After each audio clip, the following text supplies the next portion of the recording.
A rumbling cadence echoes off these steeply banked turns.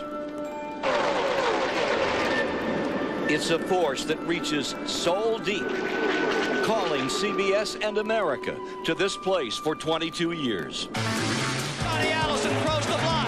Cale hits him. Buddy Baker has got it. Are you just going to keep winning races forever? I'm going to keep on trying. Bobby Allison has won. Does it? Cale Yarborough. Bill Elliott wins. Something is amiss on Earnhardt's car. He blowed her up. Bill Elliott. It's one of the most violent accidents we've ever seen. Thank God. Greg Cope's first victory. And there's trouble off the turn, too. Davey Allison is going to win. Dale Jarrett's going to win the Daytona 500. Sterling Marlin. Sterling Marlin. And here he comes for the second time. The most anticipated moment. We've won it, we've won it, we've won. Jeff Gordon will win it. Who will it be this year? Reigning Winston Cup champion Dale Jarrett. He's on the pole. Not a bad place to be. Defending Daytona champion Gordon. A new crew. No excuses. The Intimidator, Earnhardt. The Dominator, maybe someday. For now, it's Dale Earnhardt Jr. Stock car racing's greatest day, the Daytona 500.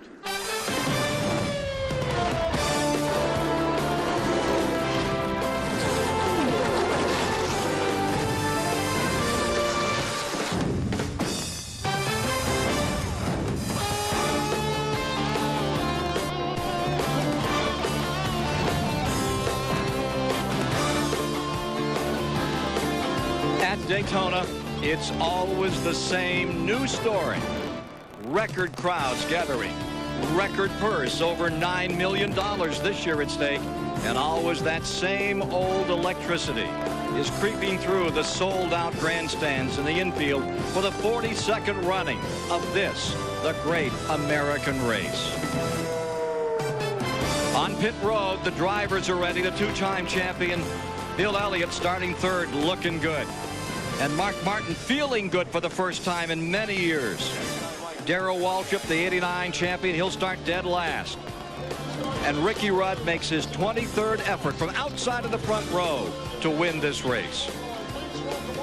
The major story, Dale Jarrett, his car being repaired from that incident yesterday. The question now, will this impede his effort to win a third Daytona 500? Let's join Dick Berggren from Speedway Illustrated Magazine with the 93 and 96 champion. Thanks, Ken. In the days leading up to this Daytona 500, Dale Jarrett has been the favorite. He won the pole. He has been consistently among the fastest in all the qualifying practice sessions. But that crash yesterday was a big one. Your crew said it was a huge thrash. Is this thing ready to go? I hope. They tell me it is. Just thank you to all the guys. They've done just a great job of repairing this car. It was unfortunate. You know, we were out there on our last run. Something happened in front of us. We slowed down and got caught up in some things. But they did a great job. Todd to me assures that everything's going to be all right. And we'd like to say hello to Jeffrey Bodine. Jeff, we're thinking about you, man. Best wishes to you, and look forward to seeing you out here soon. Good luck at the 500. Terrell Shaheen. Only 5 father-son pairings have ever raced in the Daytona 500 together. Richard and Kyle Petty, Richard and his father Lee Petty, Buck Baker and his son Buddy, and of course Davey Allison and his father Bobby. And here we have Dale Earnhardt Sr. and Jr. Dale, can you tell me a little bit about what it's like for you today? Is this feeling of racing with your son in the Daytona 500? Well, we've been doing a little bit of racing through the years now, and last year and this year, and got to race in IROC with him. But to run in the Daytona 500 is a pretty special moment for me, really. My first Daytona 500 was so awesome, it was just overwhelming. But now, again, him being in it for his first time and me being in it with him, that's pretty awesome day too. So we're going to hopefully race some together. Maybe we can help each other win. One of us win. So that would be a really nice touch to the day. Dale Jr., I'm sure as a father and son, you two have shared a lot of great moments together. What does this mean to you today? Well, I mean, I'm pretty excited, just to say the least. I was so worried about making the race or just having a spot in the race, and we did way beyond my expectations. We're starting 8th, and yeah, I'm just looking forward to it. Hope we have a good day. 500 miles is a long ways, and we're going to try to stick around there to the end. To Bill Stevens. Thanks, Ralph. Jeff Gordon has won 2 out of the last 3 Daytona 500s. Won it here last year from the pole, but a lot of changes since then, Jeff. Can you do it again today? I certainly think that we can. We've put together a great group of guys that have been working extremely hard on our super speedway program, been working real hard in the engine room on these restrictor plate engines, and they've definitely done their homework, and we've had good results. You know, we need a 500-mile race. We're going to make some good, clean pit stops, and just hope that it's a safe race today. He starts on the inside of row 11. Let's go back to Ken Squire. Well, we're just about ready for the traditional Daytona pre-race ceremonies, and we'll join the president of the Daytona Speedway at the start-finish line area, John Graham. Ladies and gentlemen, will you please rise for the presentation of colors by the Daytona Beach Police Color Guard. Our invocation by the Reverend Hal Marchman.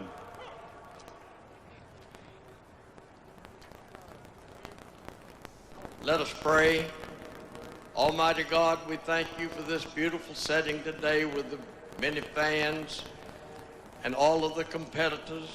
And we thank you for your eternal spirit that abides in our hearts, and help us to be still and know that you're God, and help us to remember that we are your children. So may your blessings abide with us this day. Shalom and amen.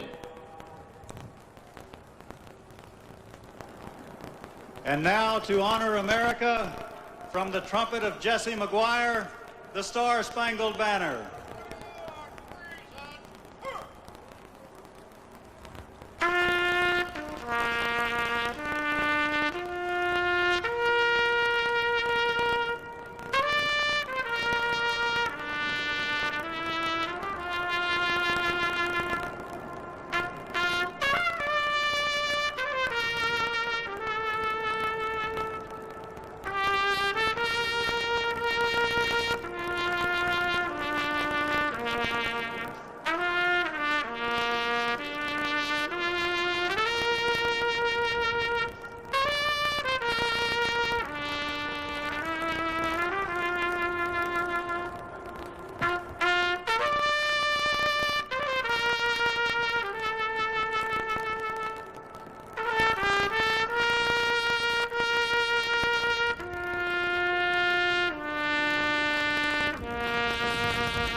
And now for the most famous words in motorsports, the Grand Marshal of the 42nd Daytona 500, Goodyear Chairman Sam Jabara. Gentlemen, start your engines!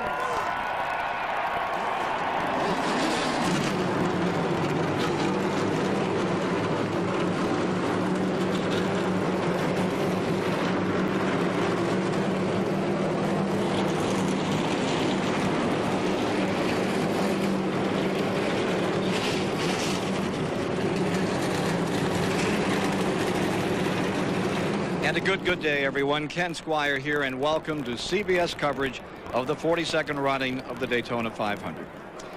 Every year, there are thousands of main events played out at weekly racetracks across America. And nearly every weekend, there's a major date for the Winston Cup Series. But ask any fan, ask any driver, there's only one race that epitomizes all this sport has grown to mean. This, the Daytona 500. Its prelude yesterday had some excitement. Matt Kenseth came home the winner, the Wisconsin driver. But take a look at this moment. That is Michael Waltrip, out of control, tri-oval, into a series of sidewinders. 9 shattering snap rolls. Less than an hour later, he was out of the infield care center, into his Winston Cup car, practicing for today's race. Sore but determined, he will start 10th today. Let's go topside now with Mike Joy. Thanks, Ken. 3 months of anticipation, and it's finally here. The biggest race of the year and the toughest to win. It took Dale Earnhardt 2 decades to win the 500. Took Darrell Waltrip 17 years. And let's look at Buddy Baker's 18th try 20 years ago. Buddy Baker, what's going through your mind right now? If it runs like it ought to, I'll be seeing you over in the victory circle later on. And after all those years of effort, all those heartbreaks, Buddy Baker has done it. This car and that driver have just run the fastest 500-mile race that has ever been witnessed on the face of the earth. Buddy Baker, what does it mean to have won the 500? You know, I still get goosebumps just thinking about what this race meant to me. It's life-changing. It's the biggest race we run in. And somebody out there in that 43-car field today is going to get to experience what I did when I won the Daytona 500. I'll never forget it, and he won't either.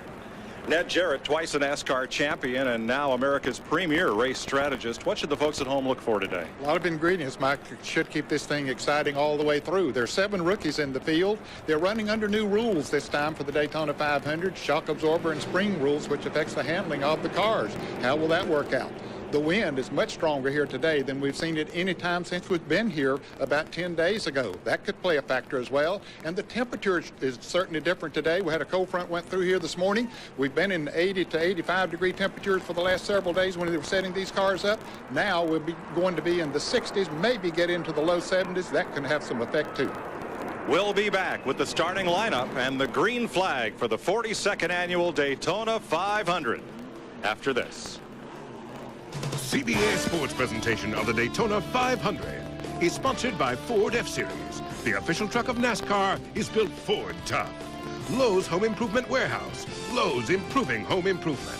And by Brewery Fresh Budweiser, official beer of NASCAR. Hey, race fans, this Bud's for you.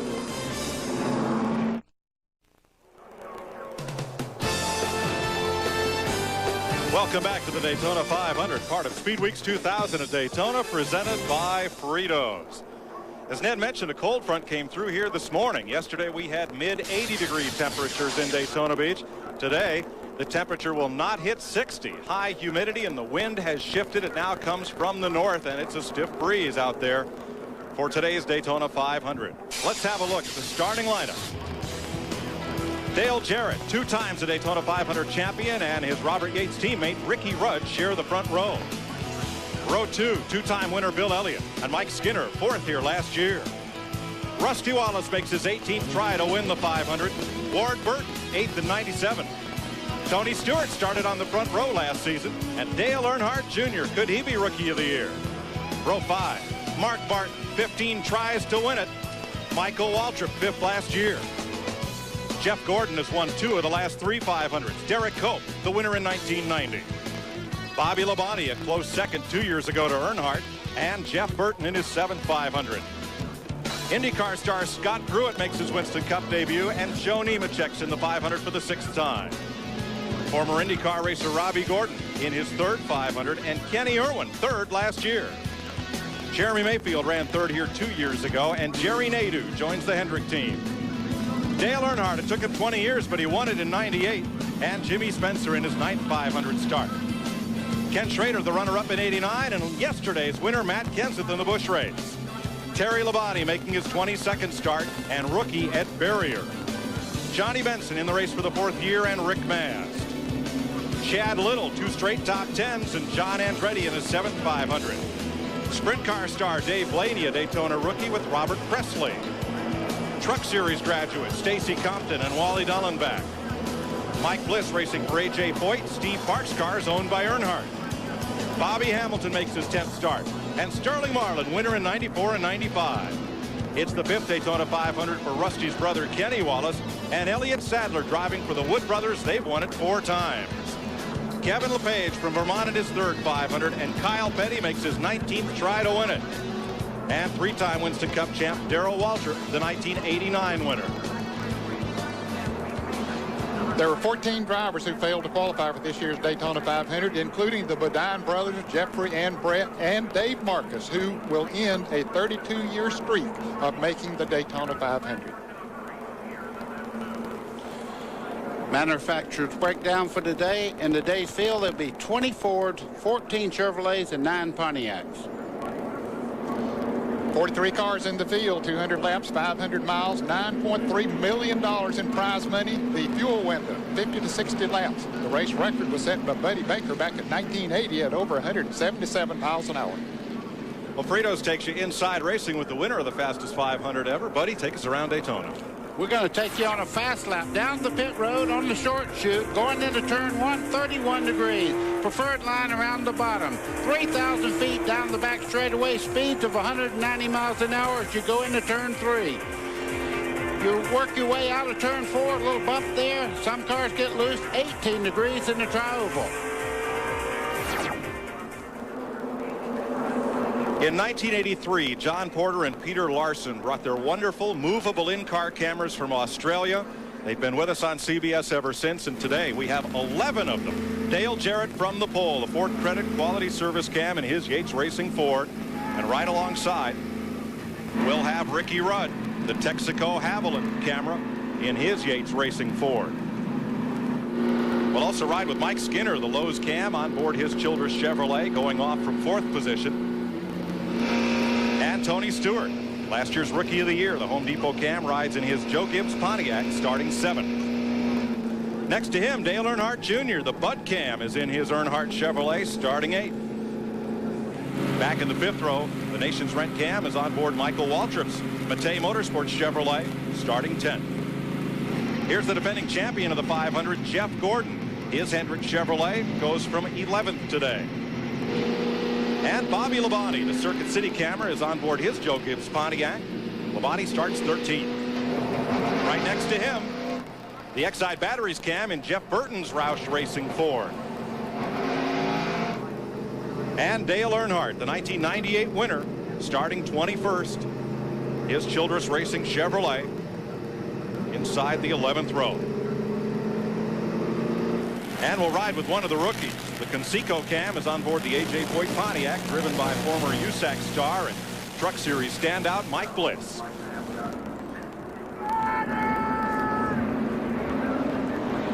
Five drivers have a chance to win $1 million bonus. The Winston No Bull 5 promotion, and 5 fans you see there in yellow paired with them. If their driver wins, they each get $1 million. And they got a trackside seat.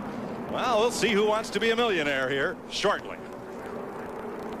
Well, they'll be cheering their drivers on. The Oreca Dodge Viper team won the 24 Hours 2 weeks ago. Last weekend, Robert Huffman, the Dash winner. Dale Jarrett swept the Bud Shootout. David Keith, the ARCA 200. Bill Elliott and Ricky Rudd, the qualifying race winners. Mike Wallace, the truck race winner. Dale Earnhardt won IROC, and Matt Kenseth yesterday, the Busch race. 8 drivers were signed up to run for Rookie of the Year honors this year. Jeff Fuller did not make the field for the Daytona 500. The other 7 did. How tough this race is to win. 7 drivers have been here 12 or more times trying to win it. Jackie Joyner Kersey, with her husband Bob, a NASCAR car owner this season, will wave the green flag to start the Great American Race. The 42nd annual Daytona 500 is underway.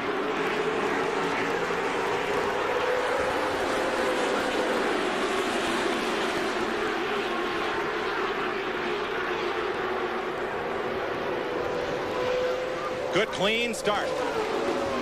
Takes a while for these cars to get up to speed with the restrictor plates on the engines. When they come back to the start-finish line the next time, they'll be running. upwards of 200 miles an hour. Two teammates drag racing down the back straightaway. Mike Skinner helping the outside car there just a little bit. He's buckled right up behind the Ricky Rudd car. And you see Ricky Rudd now leading the race as they go into turn 3. It's the outside row that went, and Rudd drops down to the bottom of the racetrack to take the rather short way around. Ricky Rudd is going to come off turn 4 to lead the first lap.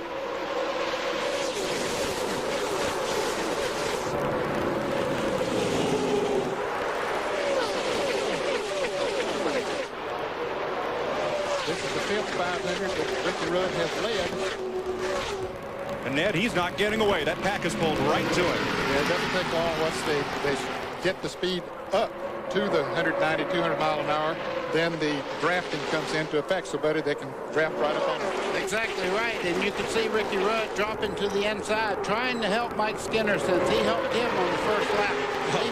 All right, just for a second. Mike Skinner says, thank you, I'd like to have that myself. That's no help. Mike Skinner wants the lead. Former champion of NASCAR's Craftsman Truck Series. Here comes Skinner off the low side, but Rudd has the momentum on the outside, and the second lap is led by Skinner.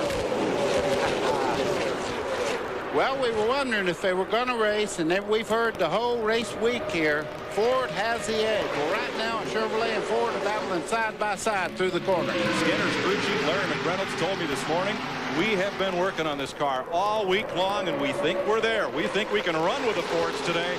Skinner in 31. That blue car on the inside is proving it right now. And you wait till that blue missile just behind Skinner there gets a little bit of help. Now, you talk about a car that's dominated Speedway, Dale Jarrett has. Let's ride with Mike Skinner. That's Ricky Rudd to his right as they fight for the lead off turn 4. Seesawing back and forth. It looks like Skinner will lead this lap. From Ricky Rudd, looking back at that yellow and black Pontiac of Ward Burton and clear sailing ahead. This looks like a 190-mile-an-hour pace lap. They are still 2 by 2 all the way back through 20 rows. Mike, I got to tell you, it may look like that, but if you're in these cars, they're jumping around a little bit. Earnhardt in the middle there, making moves towards the front. Earnhardt to 22nd position. That's Robbie Gordon, number 13 to his left. And just ahead, Jimmy Spencer. Bill Stevens. Mike, an anxious moment for Dale Earnhardt this morning. That car did not pass tech inspection. NASCAR wasn't happy with the repairs they made to the back of that car after that incident in happy hour yesterday. Kevin Hamlin and the guys got it back into the garage, recontoured the rear valence, and then they got the wave through. Here goes Dale Jarrett for the lead. 3 wide. Yes, and he has a very good drafting partner there. Bill Elliott has moved into second place. And here comes Rusty Wallace. 3 Fords break to the front of the field. 3 wide racing. Mike Skinner's caught in the middle in the blue number 31. That middle lane has not been the place to be. Well, the cars move around a lot, and you have to be very precise, and you hope nobody around you makes a move that makes you have to jerk the steering wheel. It's a pretty dangerous thing to run 3 wide here. Upper left of your screen, those red boxes indicate a driver who's lost a position or more on the last lap. Those green boxes are drivers that have moved up 1 or more spots. 3 abreast to turn 1. Michael Waltrip slip up in there. Grabbed a couple of spots in the front straightaway. And here's Skinner trying to find a way to either the top or bottom lane. He's got room to slip in there. Oh, I'm glad he didn't do it. Yeah. I'm glad we're not his spotter. Yeah, that hole didn't stay open long, did it? Let's go to pit road. Dick Berggren. Dale Jarrett's crew did a Herculean job getting that race car ready to run today, Mike. They worked as late as they could last night. About 10 o'clock, they finally got thrown out of the garage. They were back in here again at 6 this morning. The team flew in 3 body specialists to try to get it right. Here at Daytona, aerodynamics is everything. They had their own special templates built to try and make sure that if something like this happened, they could figure the front end of the race car. Looks like they've done a great job of it. Jarrett leads. It's the 5th Daytona 500. He has led. He has won it twice. Bill Elliott, winner of the qualifying race Thursday. He's won the 500 before, and he's positioned in second place, and Rusty Wallace trying to win it for the first time in third. There's one reversal in that first race that we had for the 125. It was just reversed. Bill Elliott led every lap. Jarrett got by him in this race, and they finished 1, 2, 3. Rusty Wallace bringing up third. 3 fast forwards to the front of that field. Ricky Rudd led them home in the second Gatorade 125. Rudd has dropped back in the field. He just simply can't seem the inside line is the one that's moving the best, and he's been up on the outside there, and he just can't get any momentum going. Kenny Irwin just ahead as you ride with Ricky Rudd. And you see those cars on the inside keeping him way up high. And I just wonder if he might have a little push in the car and have him go that wider line there trying to get the car to turn. When the front end takes off and you can't turn left, sometimes you have to run a high line. Boy, he is really dropping back. Look at the cars that are going by. Something is wrong there, but it's not really running up the car. In behind Derek Cope, the 1990 winner in car 15. There is Rudd. You see him continuing to slip back in this field. What's the story, Dick? Well, the radio is quiet. Rudd hasn't said anything to his crew at all. The crew is simply telling him, be patient. Spotters telling him clear high, clear low. That's all they've said so far. Corral. Rusty Wallace yesterday cut his practice time short by 20 minutes. Normally, Rusty is begging for more time. He climbed out of the car, gathered his crew around, and said, boys, this is the best race car we've ever had here. Let's go win the Daytona 500 tomorrow. On that outside line route, Derek Cope leads them around number 15. Has a surprisingly strong run Thursday in his qualifying race, but here at the front of the pack, Jarrett, Elliott, Rusty Wallace, Michael Waltrip. Let's ride with Jeff Gordon, defending champion of this race. Well, you see they're running right now, right around the yellow line through the corners. That's the low line. You can see getting past there by Jeff Burton on the outside in the 99, but as they go through the tri-oval, the low line is a little bit quicker through there. Pulling the train around Daytona, Dale Jarrett. All 43 cars are still running right together within 4 seconds of each other. Jerry Nadeau started 20th. He's up to 9th. Great run in the early going for the former road racer. And you see the pack trying to sort out single file. Not an easy task. This is no flock of geese here. Not at all. And a few unfamiliar paint jobs there. You see the green car back there. That's Kenny Irwin Jr.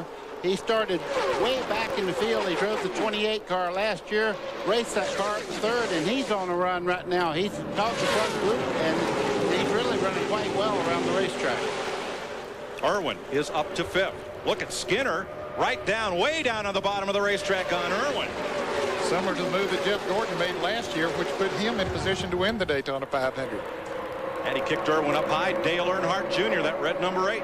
Boy, I tell you what, I talked with him in the garage, Jerry, and you talk about a kid that has his head right. I talked to him. I said, you might be the first rookie that has a legitimate chance to win the Daytona 500. He looked at me and he said, don't ever say that to me again. Put the pressure out on him, didn't you? I did. Here's Jerry Nadeau, 25, middle of your screen. He started in 20th position. He's moved up well into the top 10. Nadeau came by last time in 9th place as they jockey right in mid-pack. Nadeau now in 7th. That was Ward Burton stuck in the middle in the Bill Davis 22. Dropped a couple of spots. We're 11 laps in under the green flag in the 42nd annual Daytona 500 on CBS. We'll be right back.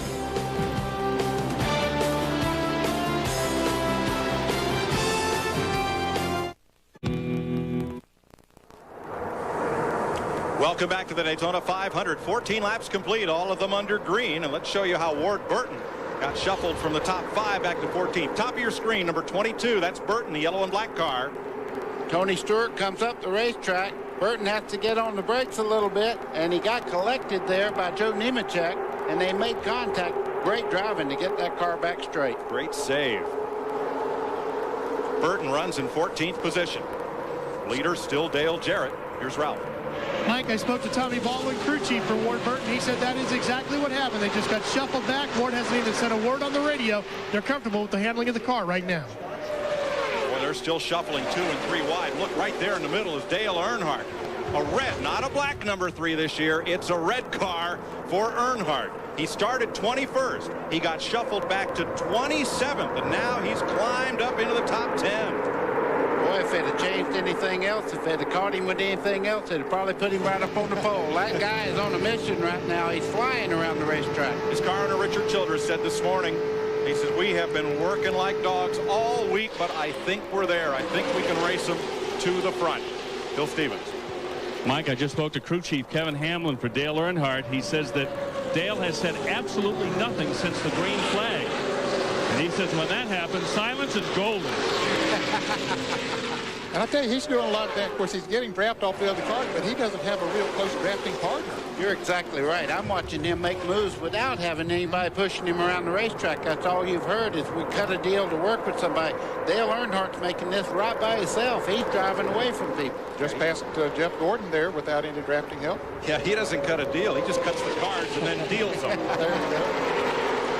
Gordon's going to try to pick up on him. Gordon, of course, in a different colored car here as well. He's not in the rainbow colored car number 24, right behind Earnhardt. Earnhardt on the back bumper of the multicolored car number 42 of Kenny Irwin Jr. Now, folks, don't throw away those black jackets and those blue rainbowed ones. These drivers will be back in their regular colors next week at Rockingham. Special paint jobs for the 500. Michael Waltrip, 4th place. Boy, he has climbed the ladder here, and after yesterday, who'd have thought he'd be in the Daytona 500 at the top of our show?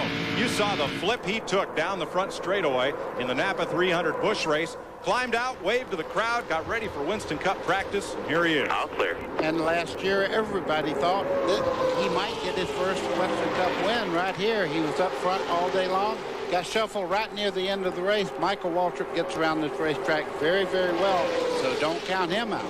Waltrip in 7th, best finish last year, 5th in the 500. He's in that black and yellow, looks like a caution sign from here, number 7, new paint job for the Matei Motorsports entry in 2000. Bill Elliott riding 2nd.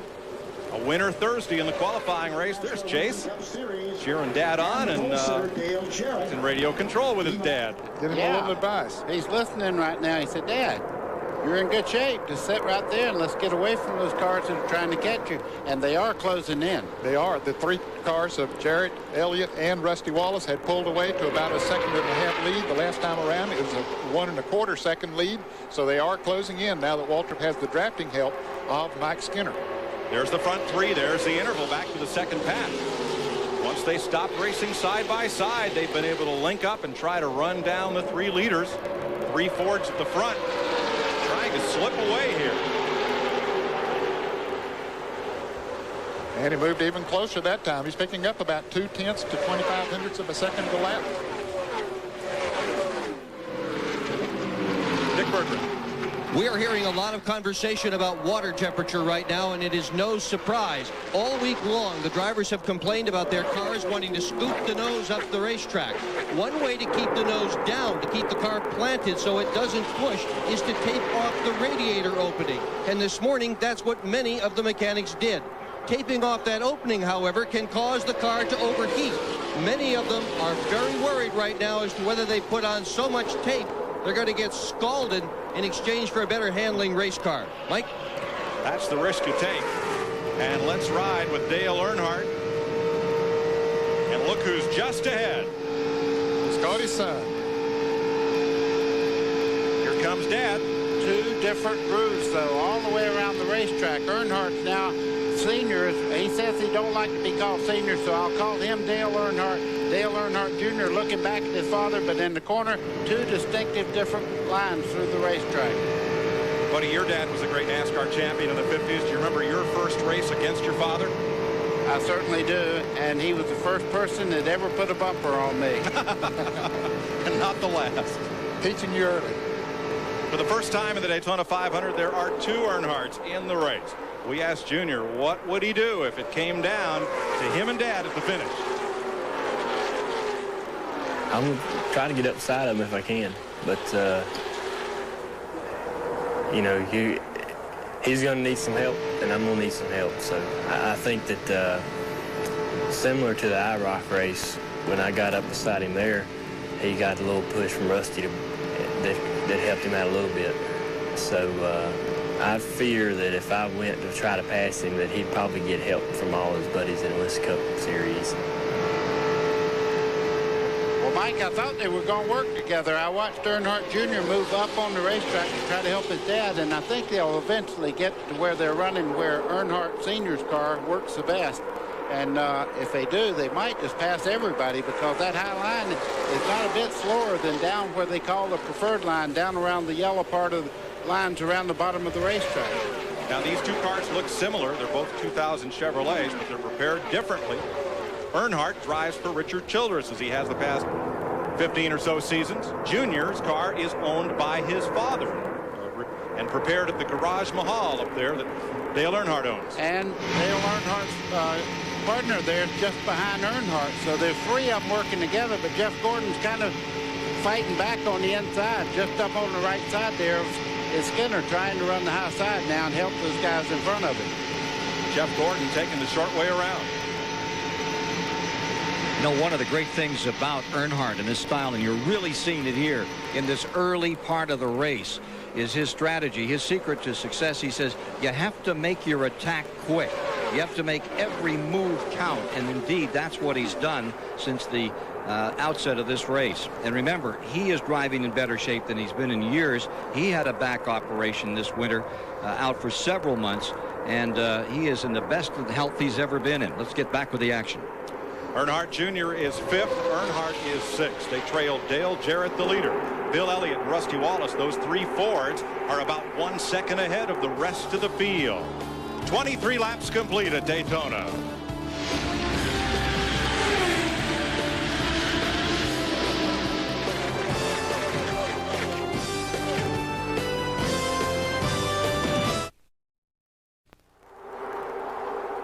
.26 laps complete in the Daytona 500, showing you the gap from first, second, and third back to the pack is the Goodyear Blimp Stars and Stripes. Based in Pompano Beach, Goodyear is the exclusive tire supplier to the NASCAR Winston Cup Series.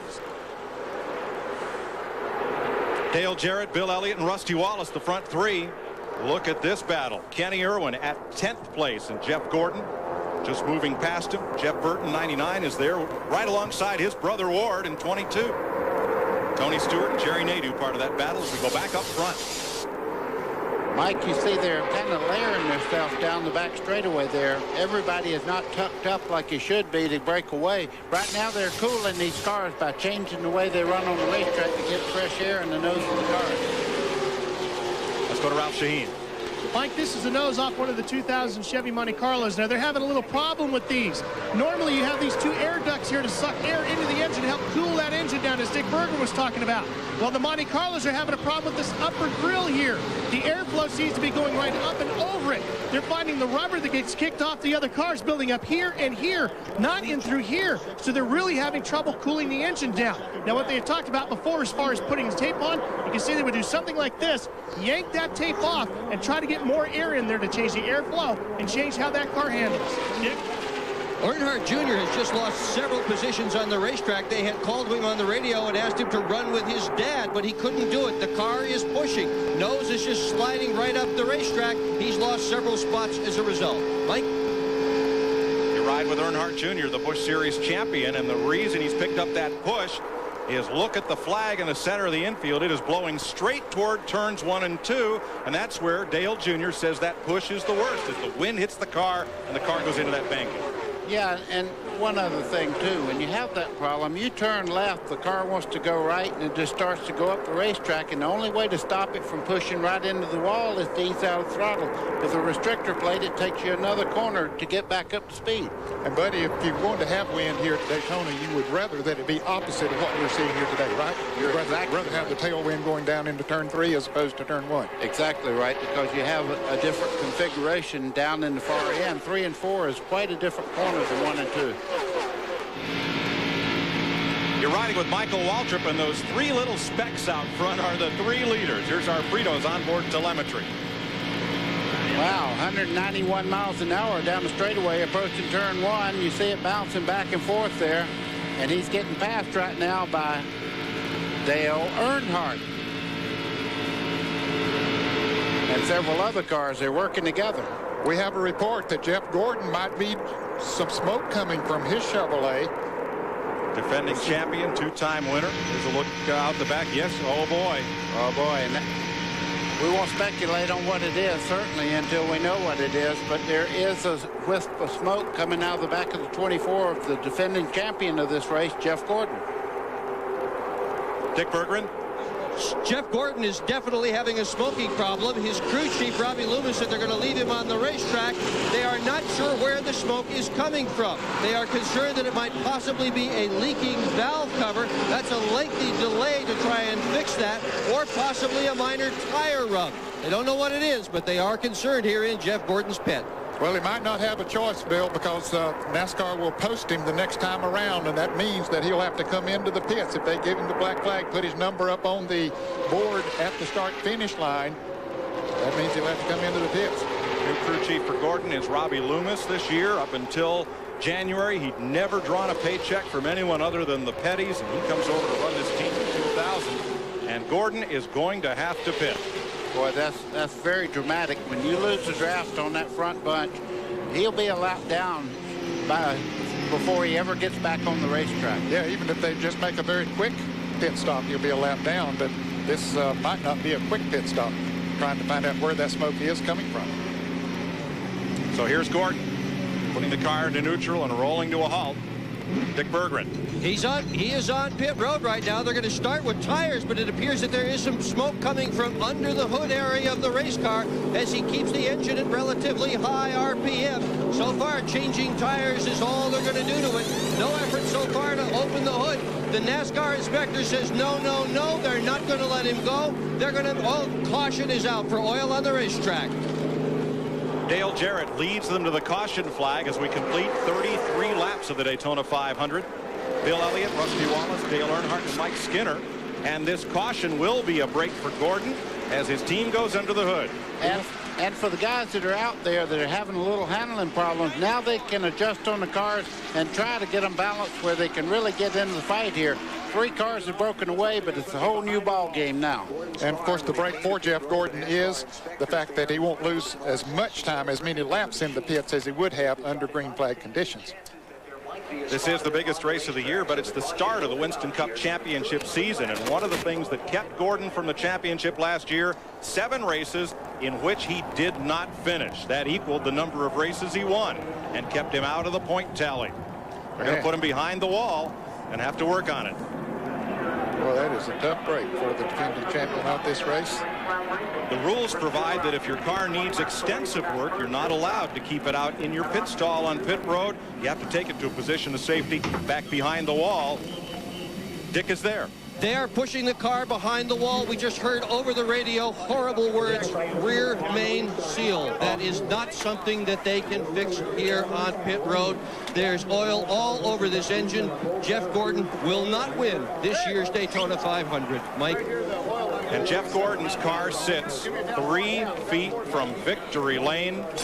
That may be as close as it gets to that hallowed ground today. Yeah, and that's at the back of the oil pan on the race car itself. And when that starts leaking, it's really, really hard to stop it from leaking. And you're only allowed to fix that car 1 time. When he goes back out there, if it's not fixed, he goes to the garage. So caution is out for the first time today, and pit road is open. Looks like every driver will take this opportunity to come in, top off the tank with racing fuel, and get fresh tires. Top to bottom, left side of your screen, the leader, second and third place cars. Ralph?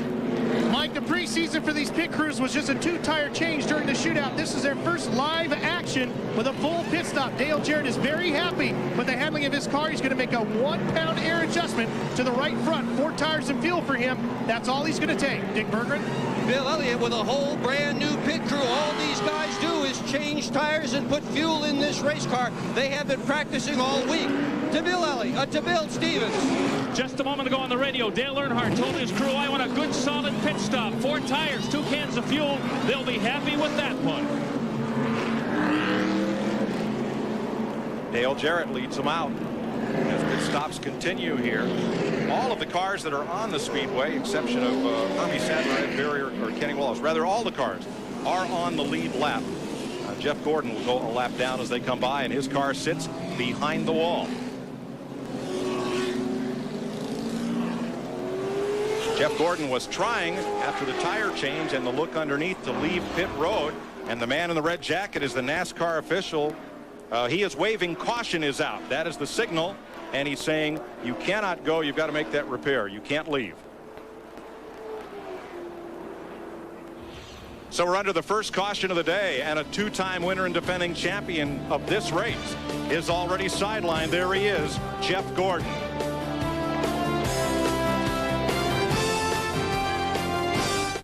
On CBS.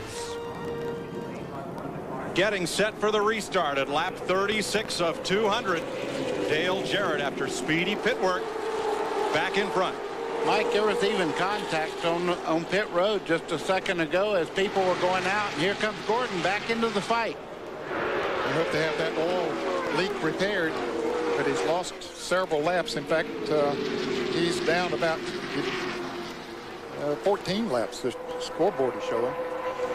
We'll check that when he comes around. I don't think that's right. And trips the scoring monitor. Kevin LePage makes an unscheduled pit stop at the end of this yellow flag. Dick Berggren? Jeff Gordon is back on the racetrack. They found a broken fitting on an oil line, oil all over underneath that race car, but they've added some oil to it. He should be all right now, but not a threat to win this Daytona 500. Too many laps down. The repair took 7 minutes and 12 seconds, and now that oil that leaked is being burned off. Hopefully that'll dissipate. That's exactly what it is. Look at Earnhardt making a move there, trying to take over third spot down the front straightaway. That 3 car is motoring, I tell you. Martin had a great pit stop. He came out in second place right on the back bumper of DJ. Gordon lost 4 laps, I believe, in that excursion there, and thank goodness for the caution flag. That caused him to lose less than he would have. Those green boxes show drivers that have gained a spot since the last time by. The red boxes, drivers that have lost 1 or more positions since the last lap. Teammates working together as Dale Earnhardt takes over third spot. Mike Skinner, his teammate, right up behind him. They drafted by and took that spot away from Ward Burton. Whole new ball game after this caution flag for oil on the track from Jeff Gordon's car.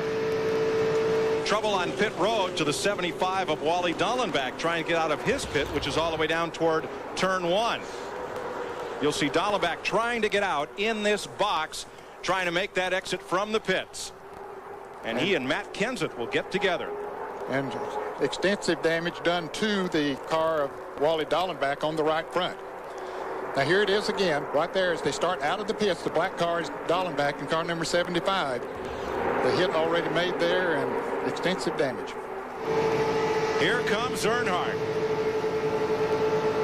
You know, a week ago, that car was red from embarrassment after qualifying, and now it's red with rage racing to the front. Well, Earnhardt always has a way. As you hear the old saying, the cream always rises to the top. Earnhardt is a master on this type of racetrack, and he also has something else. A teammate that's working with him right now, the 31 of Mike Skinner. Both those cars owned by Richard Childress out of the shop in Welcome, North Carolina. And now, Mark Martin, number 6.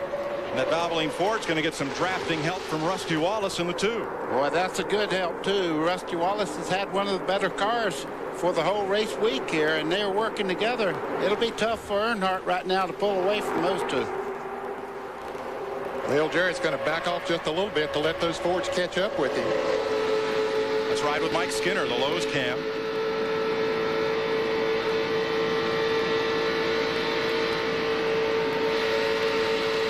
You could hear Mike Skinner have to get out of the throttle. He got the draft and moved up on Earnhardt. He had to feather out the throttle just a little bit to keep the draft like they had needed to really get maximum speed down the straightaways.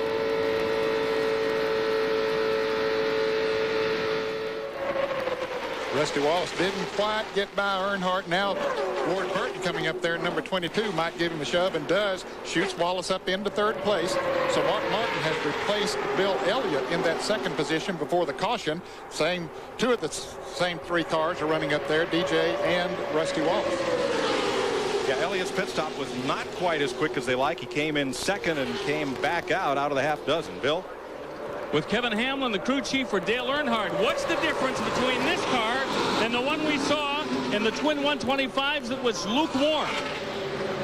Well, we've done a lot of work since at 125. We got a little bit embarrassed. We're trying to work out the bugs of this new spring and shock package with this Jim Goodwrench Monte Carlo. Yeah, I think we're gaining a little bit on it, but it's still going to be a battle today. It seemed like at the beginning there when the 3 Fords got lined up, 3 or 4 Chevrolets got lined up, and they couldn't do anything to catch them. But we'll keep tinkering with it all day and see what we can do. Hopefully this red Taz car will get us in victory lane. I wouldn't bet against it. Terrell Shaheen. Rusty Wallace's pit stop wasn't blistering fast either. These are the lug nuts that the crews go ahead and glue onto the tires using this glue right here, so when they make their stops, they're all set and ready to go. Well, one of these fell off on the left front tire, so Billy Wilburn had to take one out and put it on manually. The reason why they couldn't get away with it was a NASCAR official was standing right in their pit stall, Mike. You want to make sure all 5 lugs are tight so they don't have a vibration on that wheel that could cause a serious problem. It bears noting that the Pontiacs, like number 43, John Andretti in the center of your screen, a carryover model from last year. The Ford Tauruses have a new nose and tail section, but otherwise they're much like last year's car. The Chevrolets, the Monte Carlo, is an all-new design for 2000, and coming to Daytona with an all-new design is like going to work in the morning in a brand-new pair of shoes. Until you get them worked in and get them comfortable, work on them a bit, scuff them a bit. They need some breaking in before they run well, and the Chevy teams have had all week to work on it, and they've done their homework. They've caught up to the Fords and the Pontiacs here. 43 laps complete in the Daytona 500.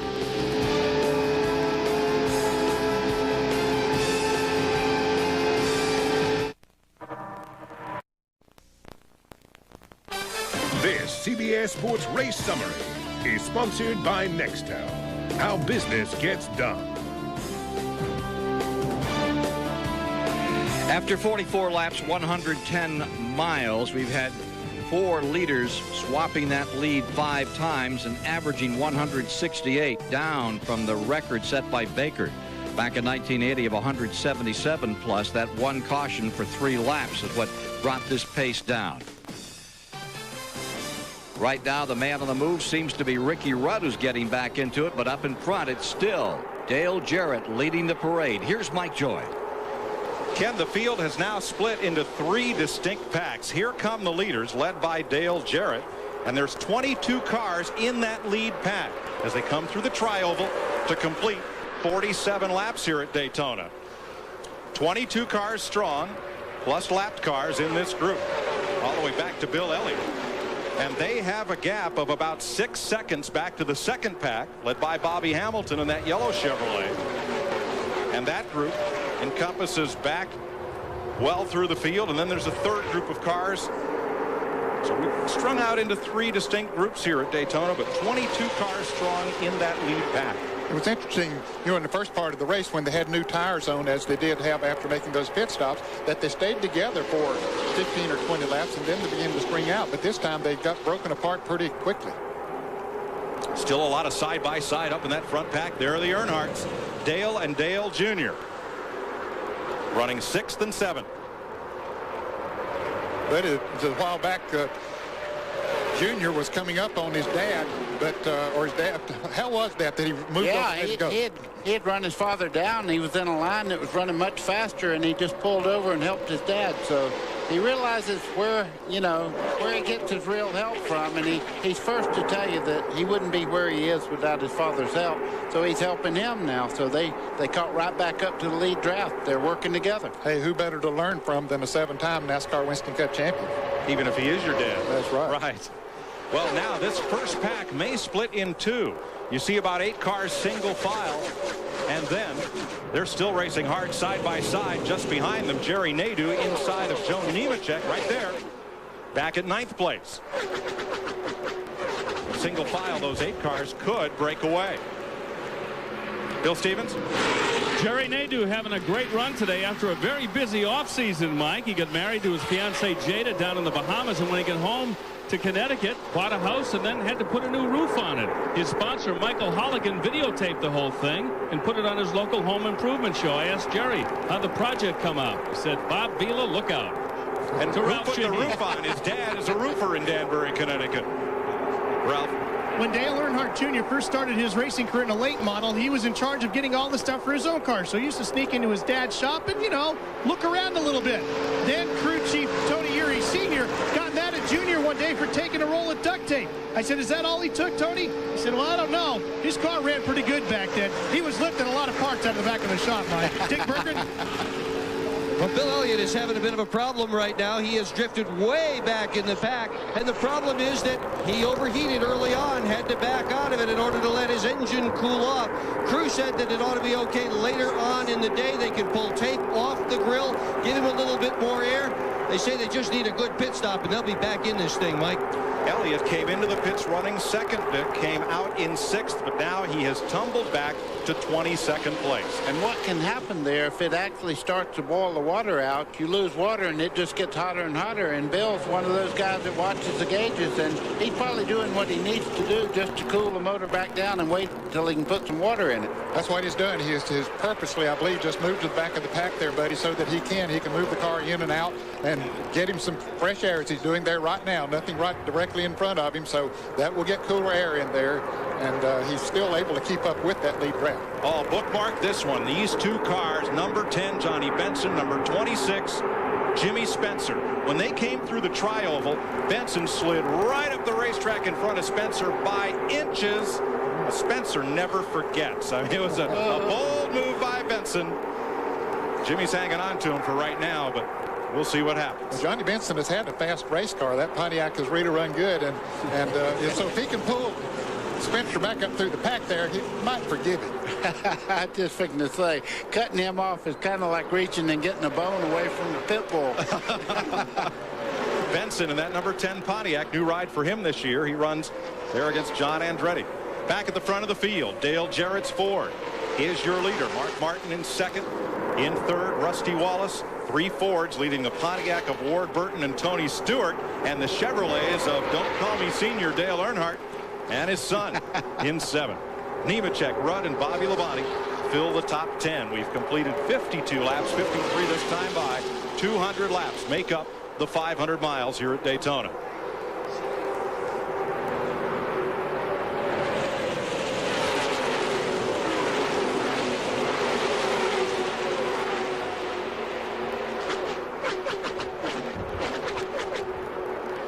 CBS Sports coverage of the Daytona 500 continues after this message and a word from your local CBS station.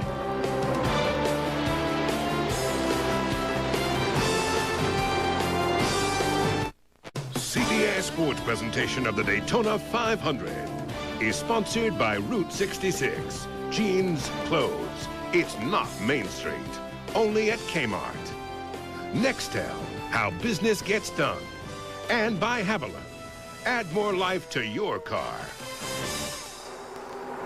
56 laps complete. Dale Jarrett in command. He began the day 33rd on the all-time Daytona 500 lap leader list. And already today he's climbed past such greats as Leroy Yarborough, Marvin Panch, Bobby Isaac, and Benny Parsons. The numbers of laps led here at Daytona in the 500. Mark Martin in second. In that Jack Roush Ford, spent all of last year playing in pain. Martin has never won the 500, and he had horrible back pain throughout the entire 1999 season. He had a fusion, a spinal fusion over the winter, an operation that puts most people flat on their back, immobile, for 4 months or more. And yet Martin was here for the first day of practice in Daytona with a spring in his step and ready to go racing and feeling great. He says, I'm a new man. And he told me, I asked him about it, and he said, I didn't know how bad I was hurt until I got fixed. He said, I'm like a new person. I'm like I'm 10 years younger. He said, I can't believe the way I feel. You know, he made the public statement that he didn't feel that it had hurt his performance on the racetrack. I told him first day we got down here and said, Mark, I believe that you'll find out that it was hurting you more than you realize. And he said, I hope you're right. He's showing you here today that he's in great shape. And the other thing that we all remember is him hitting the wall here in turn 2 and really hurting himself after he already had a back injury. That was in the Pepsi 400 last year. A good look at Jeff Burton, 99, from the bumper cam of Dale Earnhardt Jr. And here comes Bobby Labonte. Dale Earnhardt Jr. is not up to speed like he was just a second ago. They're passing by him right now. Bobby Labonte coming just behind him. You see Waltrip there in the 7. Quite a few cars going right on by Dale Jr. Something's a little bit awry there.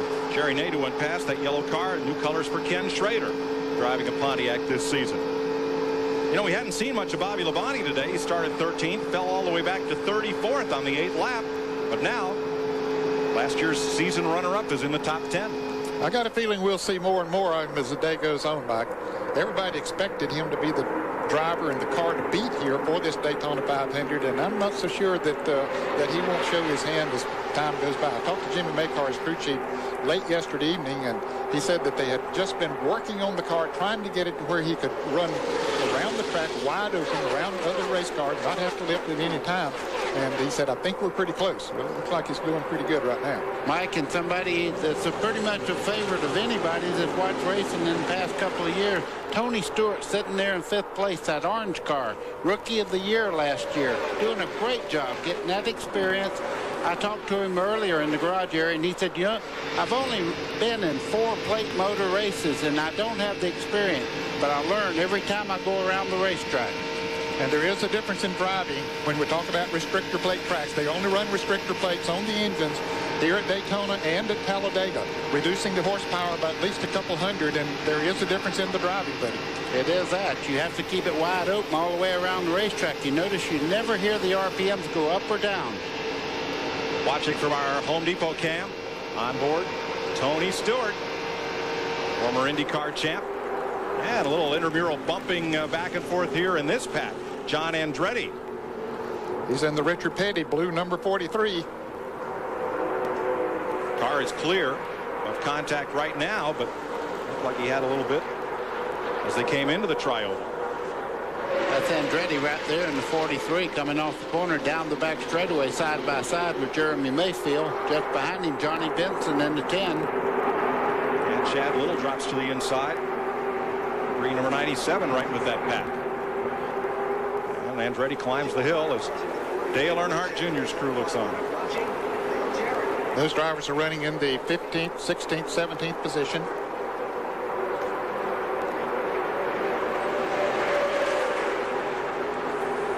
So it's 3 Fords, 2 Pontiacs sitting there, and Chevrolet's back there.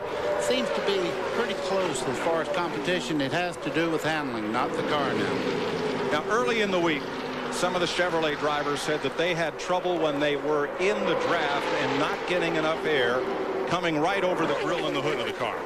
Yeah, and what that means is if you have a problem getting air in the top part of the grill where the rubber does not stick, you have a real problem, because down below there it will fill up with rubber, and all of a sudden that's blocked and you're not getting air in the front of the car. See how the pack has now come single file through about the first 15 positions. And let me explain that. These cars are going around there, and the rubber that they wear off the tires is like gum, and it flies up into the grill of the race car and sticks. And once it's in there until you brush it off. And you can't brush that off on the bumper of the car ahead of you. Here's our Circuit City cam. You're on board with Bobby Labonte. He's up to 11th place. How would you like to have a mirror like that in your car at home? That goes almost all the way across the top part of the windshield there. That's how these guys really see. This part of the mirror, you see, you can actually see all the way around the car almost just looking in the mirror. You can see both sides of the rear spoiler. You can actually see the car right there behind him. Those multi-paneled mirrors invented by a Formula car racer named Roy Winkleman back in the 1960s. Looking back from Bobby Labonte. You see that white wall on the outside? Even though the track is banked 31 degrees in those corners, all around Daytona, the wall is always at a 90-degree angle perpendicular to the racing surface. And so if they happen to hit into the wall, it won't be a launching pad for them. About 10 or 12 cars here now beginning to break away. Bobby Labonte is running in 11th place, and he's back a couple hundred yards from the lead pack. Bobby Labonte and Kenny Schrader trying to gain on the leaders. 65 laps are complete here at Daytona.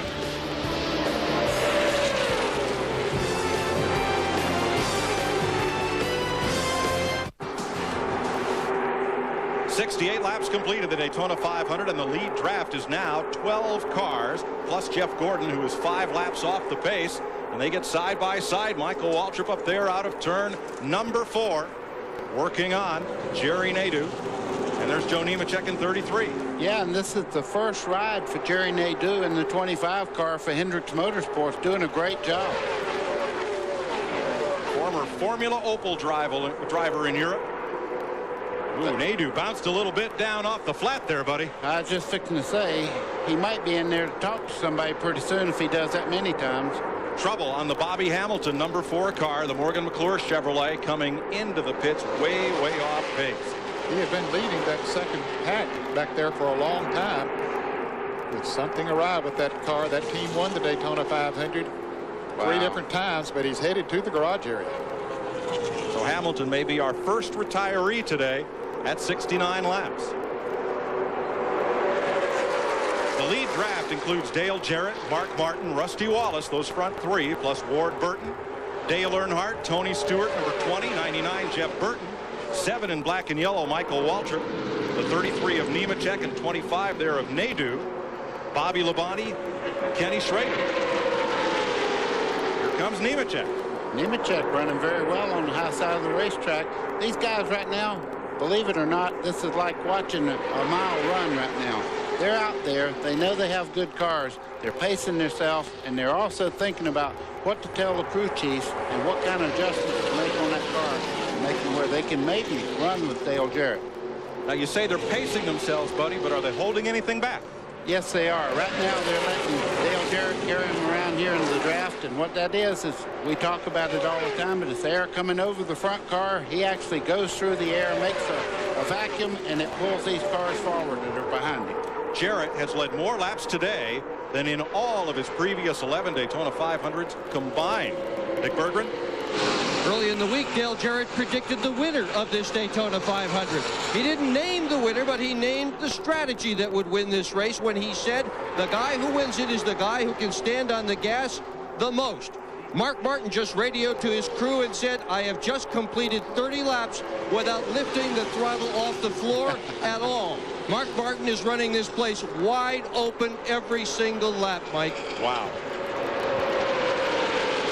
Let's check in on the rookies in this race. 7 of the 8 announced rookie contenders made the show. Our Conseco Cam is in the A.J. Foyt Pontiac, driven by Mike Bliss. Of the rookies, there's Dale Earnhardt Jr. 13th, Matt Kenseth 24th. Mike Bliss is running in 27th position. Scott Pruitt 31st, Ed Barrier 34th, 35th Dave Blaney, and Stacy Compton is 38th. All of those drivers are still running on the lead lap at 72 laps completed. Buddy, what was it like to be a rookie at Daytona? Well, I tell you one thing. You look at this back straightaway, and that gives you some idea of what a young driver that's never been off a half-mile racetrack. All of a sudden, you see 3,000 feet down that back straightaway, and then that 31 degrees that you're looking at. The car goes up. It feels like all of a sudden you're on a 3-story house running the side of it. Ned, in '59, when this track was built, there'd never been a high bank speedway like this before in America. Everybody was a rookie. They were rookies, and I'll tell you, after you got over the initial shock of driving through that tunnel and looking up at those awesome banks, 31 degrees, I mean, it was unreal, the feeling that you had. Before that first race, Lee Petty was asked, are you ready? He said, nope. Nobody else is either. That's it. And Lee Petty believes that, too. I tell you, he was a tough competitor. Well, let's say hello to him. He's been under the weather. Lee Petty, father of Richard Petty, the Petty family, the best-known name in stock car racing. He's recuperating back in North Carolina, and we hope things go well. And let's also say hello to Jeff Bodine in nearby Halifax Hospital here in Daytona.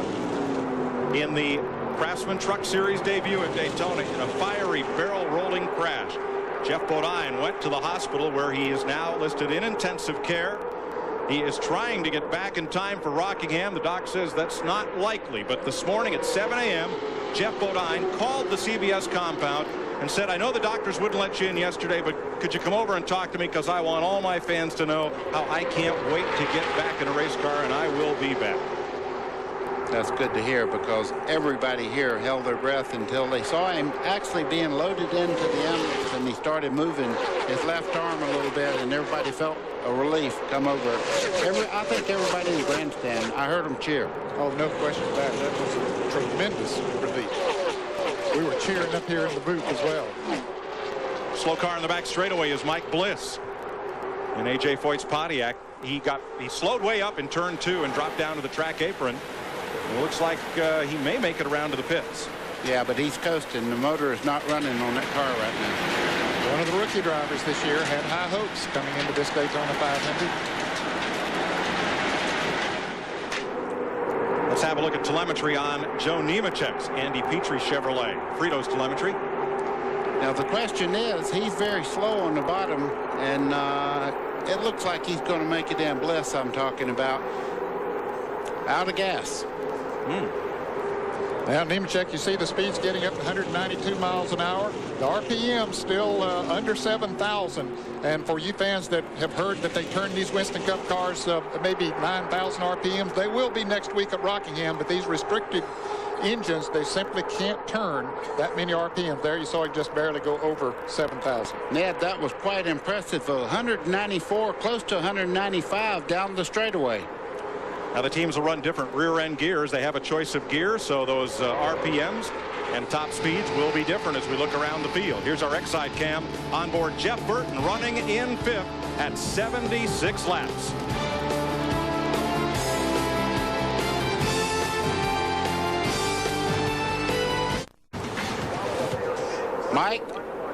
Mark Martin is off the pace. He's headed for the pit area right now. He dropped back on the back straightaway at a very unusual place coming out of turn 2. Dick?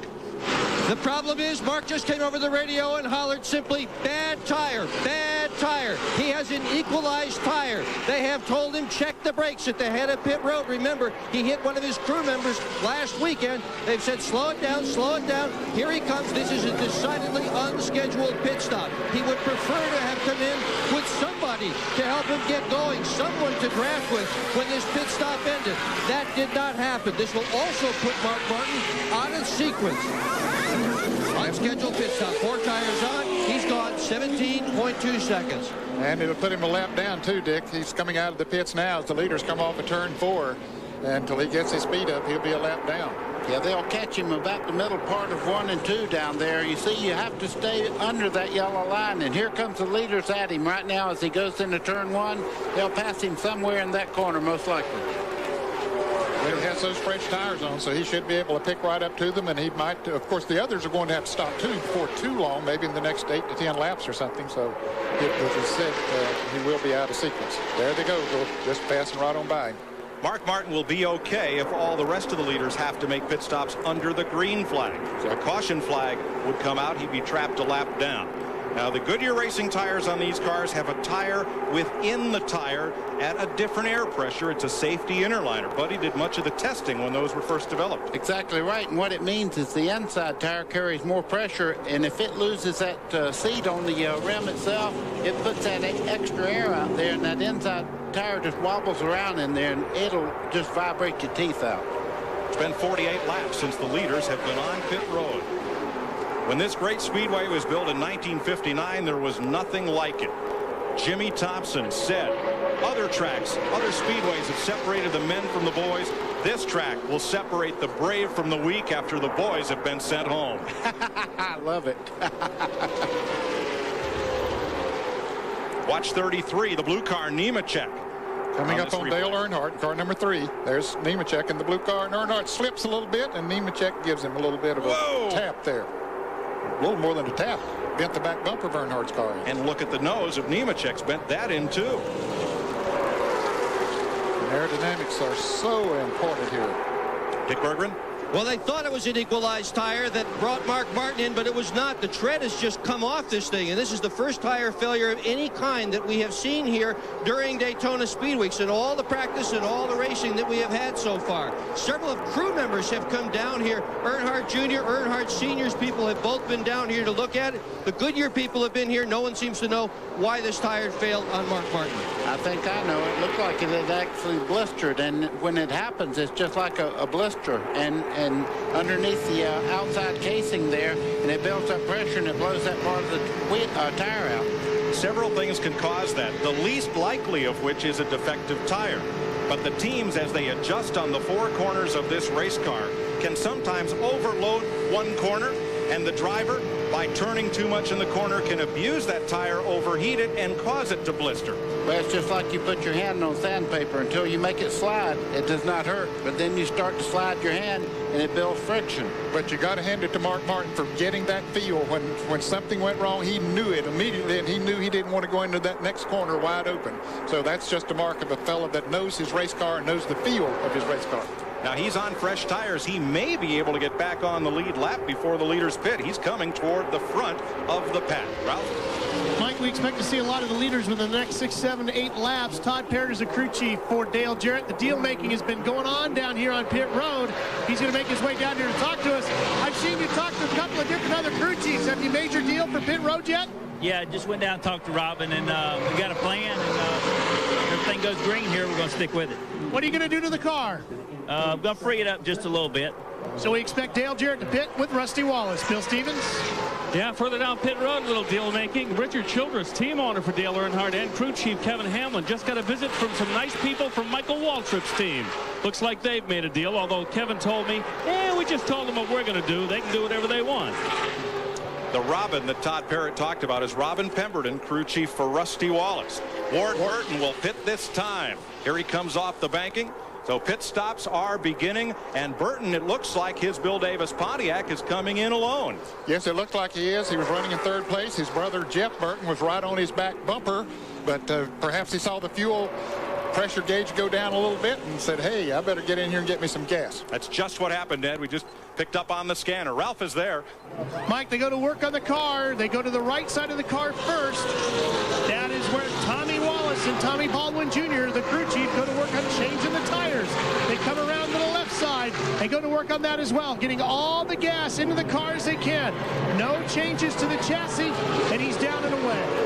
Derek Cope is also in. Robert Presley, Rick Mast, and rookie Dave Blaney are making pit stops.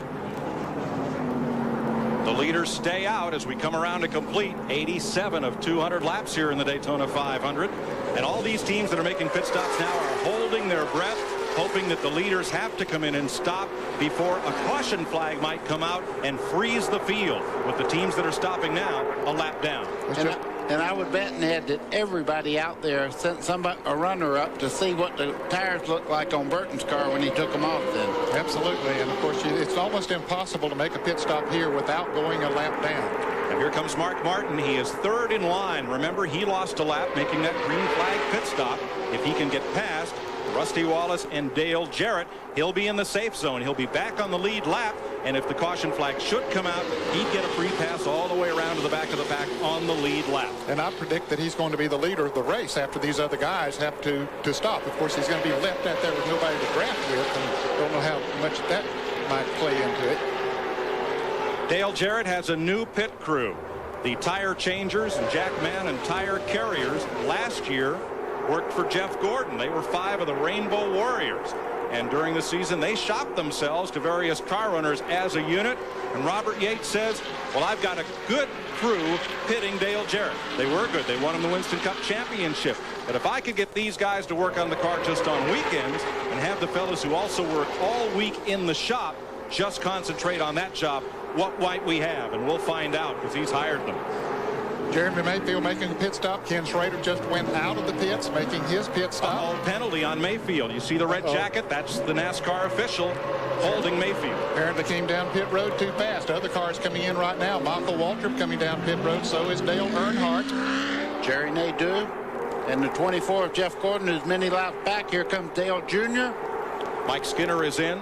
Johnny Benson, Bill Elliott, John Andretti, and Ricky Rudd are pitting on lap 89. Bill? Dale Earnhardt is in. You're watching the oldest average age pit crew in Winston Cup. 38 years old, but they can still get it done. They'll do 4 tires. Dale says that the water's not hot enough. At some point, they're going to try to get some tape on the front of that car to make it run a little bit warmer. No chassis adjustment. Fuel is in the car.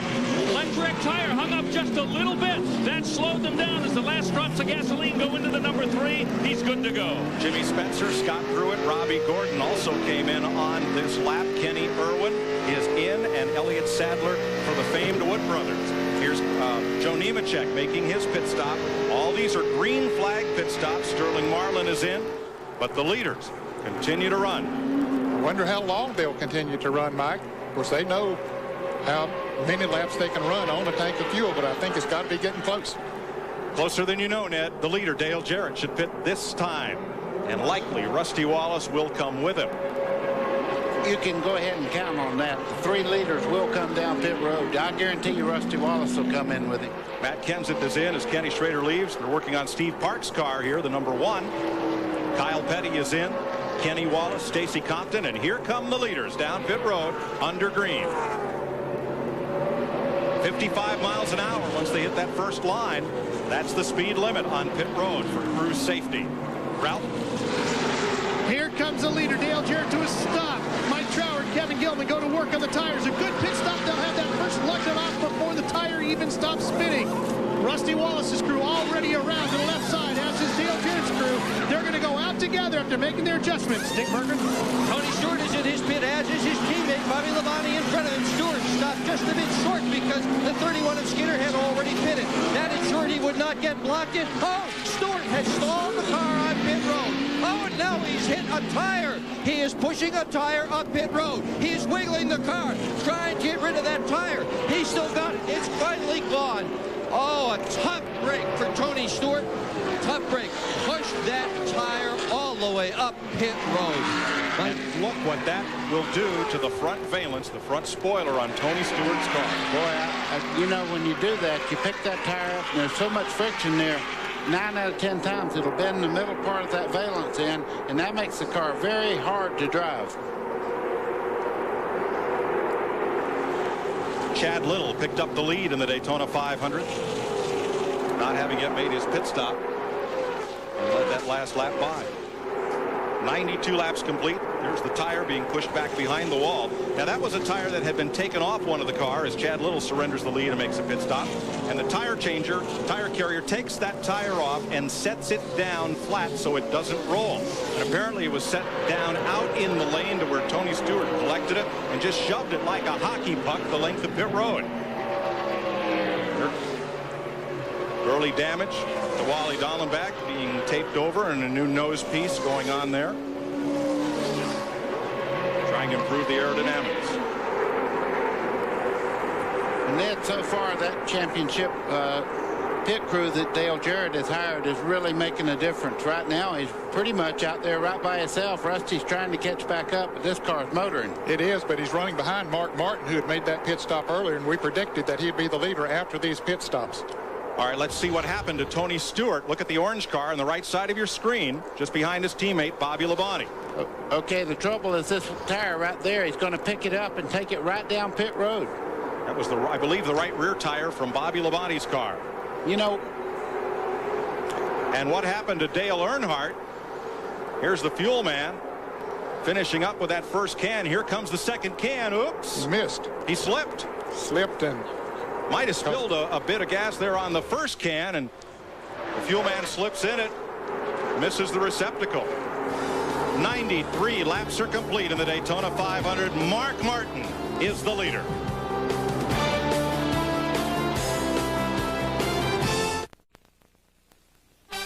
This CBS Sports Race Summary is sponsored by Budweiser, the official beer of NASCAR. Hey, race fans, there's Buds for you. 95 of 200 laps complete, 237.5 miles. 6 leaders today. The lead has been swapped 7 times, and the speed is near Baker's record from 1980 of 177.176.8. Just 1 caution to date for 3 laps, and only 1 of the 43 starters. Bobby Hamilton is out. Incidentally, he's left the track. He was not feeling well. Neither the car nor Hamilton. Sick when he pulled off on pit road. Let's get back with Mike Joy. Ken, we're just 3 laps from halfway, and Mark Martin and the rest of the drivers who pitted early can now breathe easy. All of the drivers have made this pit stop, so the car's on the lead lap from Martin on back. And look at the pit summary. The key figure is here on the right. Dale Jarrett and Rusty Wallace went in the pits together, but here you see that Jarrett spent 2 seconds less time on pit road than Rusty Wallace, and they're 2 seconds apart on the racetrack. Pit stops have become so important to a race team's success. We asked some of the drivers, what does losing 1 second in the pits to your competition mean when you get back on track?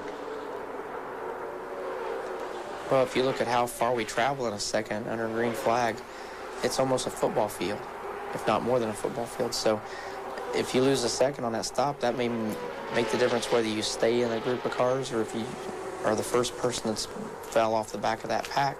If you lose a second on pit road, it's more like losing 2 or 3 seconds on the racetrack, I believe. It is very hard to make that up. You hope that if that happens, that you still have somebody that you can draft with, because if you get out there by yourself, you're pretty much done. You're probably going to go a lap down. On and off pit road is very important. Pit crews are the most important, and it's a whole lot easier to pass the guy if he's sitting on the jack, you know, getting his pit stop done when you leave than it is on the racetrack. Not just here, but anyway. Rusty Wallace was faster down pit road, but Dale Jarrett's actual stop was 2.5 seconds quicker than Wallace's, and there's the difference. Once they get back up to speed, Rusty Wallace has now trailed Dale Jarrett by 1.2 seconds. That's a long ways to make up back on track. Well, and the other thing it did is brought him right up behind Mark Martin. They're drafting right now, and it's going to be tough to run him down. Halfway point coming up here, $10,000 bonus from Gatorade for the driver who leads this lap, and it looks like it will be Mark Martin. Well, that early pit stop for the blistered tire looked like a tragedy for Mark Martin, but after this round of pit stops, he has the lead, and I'm corrected from Jarrett. Back to Rusty Wallace is 2.1 seconds. And there's Scott Pruitt, one of the rookie drivers, going a lap down. That'll leave us 30 cars on the lead lap at halfway. Now, when this will show up as a difference, Mark Martin pitted at lap 80. Jarrett pitted 11 laps later. So this run by Mark Martin, if we stay green, will be shorter than Jarrett's. It will be, and could leave Jarrett out there by himself with no one to draft. Cross flags indicate halfway to the field.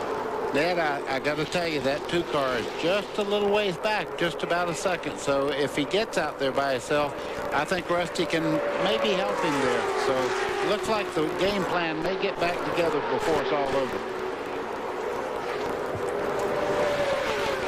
And as the cross flags were shown, Morris Metcalf, 6 decades a NASCAR official, there in the Pepsi scoring tower, took off the headset, handed it over to Tim Hudson, NASCAR's new chief scorer. The headset has passed. Well, I'll tell you, he's had a remarkable career. He was scoring races when I was racing. Only 2 official head scorers in NASCAR since it started. Joe Epton, and then he passed it on to Morris Metcalf, and now today, Morris Metcalf passes it on to Tim Hudson. And a very dignified man, too. I went in there many a time with smoke coming out both nostrils, and I'd say, I know I beat this guy. And he'd say, buddy, you didn't beat him. I just go on back to my car. I didn't argue with him because he was always right. And until recently, scoring was all done by hand on scoring lap charts, one for each car, and tapes were done of the car, each car as they passed the start-finish line. Morris's nickname was Morris Never Missed One Yet Calf. There you go. Of course, it's done electronically now. Each of the cars has a chip on them as they come across the start-finish line. It'll register, but they still have a score for each driver in the scoring stand there as a backup situation, just in case you know, the electronic deal should not work. 102 laps, Ned. Mark Martin leads Dale Jarrett and Rusty Wallace, 3 of those fast Fords out front.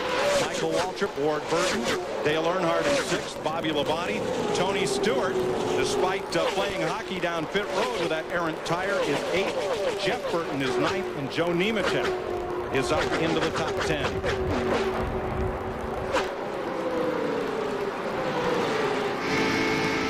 Watching these 2 cars run together right now, they're basically by themselves. Now, they lapped the Tide car just a second ago, and the difference in the great draft he's able to run right with them now. Scott's able to hold right on to him, and he's running the same speed as the leaders that just lapped him. That's what the draft will do for a race car. Good learning experience for him in the draft. He doesn't have that kind of experience except in what he ran in the IROC series, because the other forms of racing that he's been doing, you don't draft as much as you do here in the stock cars NASCAR. Well, the guy I was talking about is Scott Pruitt, and what he's doing right now, he's in that lead draft, and he went from 188 to about 191. Trouble on Jerry Nadeau. He had a great early race, but it's still a rough ride here at Daytona. The bracket welded to the chassis to hold the rear shock absorber on. Well, it's broken. They've had to make repairs and try to get Nadeau back out there. Boy, he had such a great run going. Dick Berggren. Well, we just had pit stops, so you might think it's too early to make deals for the next one. Not for Tommy Baldwin, who is the crew chief for Ward Burton. They are getting absolutely terrible fuel mileage, so they're going to have to come in fairly early. So Baldwin came down to Mark Martin's pit and said, how about we all hook up together? Remember, Martin had that bad tire. He pitted early, so they are going to try to pit together. It's a long way down the road, but that's the game plan. To Ralph. I just talked to Todd Parrott, crew chief for Dale Jarrett. I said, what are you going to do when you have Mark Martin disappear and you get hung out by yourself? Are you going to try to hook up with Rusty? He says, nah, we're just going to try to stay out there by ourselves and hope we can get it done. 105 laps complete. Mark Martin in the lead. And CBS Sports coverage of the Daytona 500 continues after this message and a word from your local CBS station.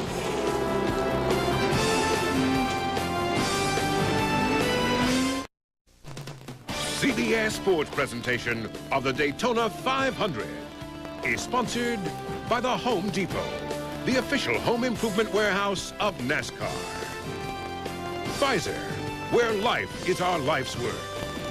Goodyear, #1 in tires. And by freeinternet.com. Get totally free internet access. Download freeinternet.com because the internet was meant to be free. 1,000 feet above Daytona International Speedway, these pictures are from the Goodyear Blimp Stars and Stripes. The fleet of 3 domestic and 4 international blimps continue a 75-year tradition as aerial ambassadors for Goodyear. Welcome back to the Daytona 500. Mike Joy with Buddy Baker and Ned Jarrett. Ned, the kind of drafting and strategy that we've seen thus far, is this about like we've expected, or is this a little racier race than we anticipated? Well, there's some racing very heavy back in the field, not so much for the lead. They're catching on to Dale Jarrett or Mark Martin, whoever's up there, and riding the draft along with them. But we normally see them get spread out a little bit when you see green flag pit stops, and we've had one of those, and so it's not that unusual.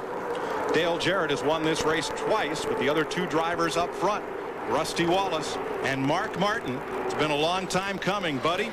Took you 18 years to win the Daytona 500, so you've got to know what Rusty Wallace and Mark Martin have got to be feeling right now. Exactly right. And, you know, right now it's pretty calm, but things can change so quickly. You prepare for this race for 2 months, and all of a sudden somebody loses a motor in front of you or a tire problem or something like that, and you're out of contention all of a sudden. 110 laps on the board, 90 to go to make up 500 miles in this 42nd annual running of the 500. There's your leader, Mark Martin. Probably the grittiest, most focused driver in this or any other garage area. Gets up at 5 or 5:30 in the morning, does an hour's worth of exercises, and his total focus is Winston Cup racing. Don't ask him who won the primary the other day. His focus is right there in the garage area. You got that right. And when I first met Mark Martin, he weighed about 110 pounds, and his arms were about the size of most people's wrists. He realized to be a great race car driver, he had to do something special. That's why he went into this great weight program. He looks like Arnold Schwarzenegger from the waist up. And, buddy, Mark Martin is on a pace to erase your race record.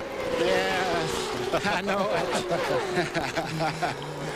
Well, 20 years, Baker's record has been the fastest Daytona 500 ever. That may change today. Well, I got to tell you something. If I lose it, it's been a good ride, and it's been a good record. I don't mind losing to these guys because they're the best in the world, and a record is just what it is, a record. It can be broken. You know, you guys are talking about Mark Martin and this business of pain and his high threshold of pain. That goes way back. In 1980, he was up in Madison, Wisconsin, crushed his foot, broke his leg in a race, was told he wasn't going to be able to run for a year. He said, I'm going to have to be back in a month. And he said later, that doctor, I was very lucky with that doctor because he understood. That doctor was the father of Eric Heiden, the Olympic gold medal speed skater. And Mark incidentally said, I was racing again in 3 weeks. Mark Martin's never won the Daytona 500. And like every year, his and every other team prepares for this race through the entire off season. We asked Mark Martin, what about his chances of winning this 500? I want to win every race that I enter, and my whole team feels the same way. And there's a lot of effort. The last 3 months has been focused right squarely on the Daytona 500. The only problem with that is you've had another 50 race teams that have done the same thing. So it's a very competitive race, and there will only be one winner. Mark Martin out front with Dale Jarrett, but that second pack is beginning to close. The gap had stabilized at 2.3 seconds. Let's look back. Here they are, just 1.6 seconds behind the leaders. And the reason for that, you have so many cars just behind there.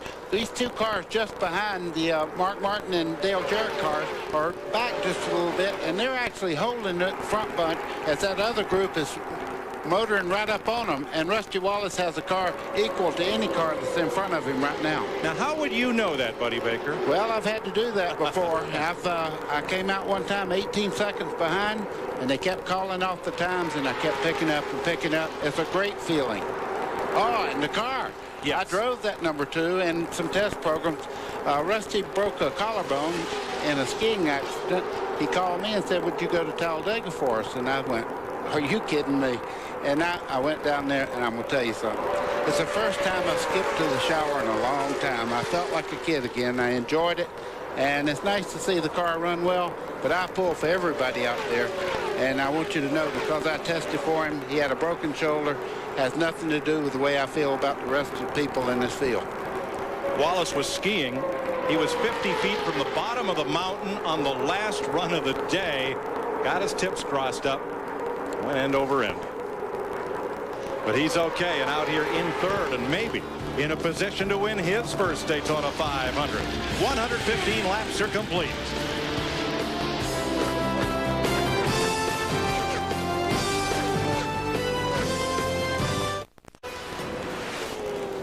.119 laps complete. Nearly 300 miles in the Daytona 500. It is sweatshirt weather and a brisk wind blowing there at the flag stand as Mark Martin leads Dale Jarrett. While we were away, number 7, Michael Waltrip.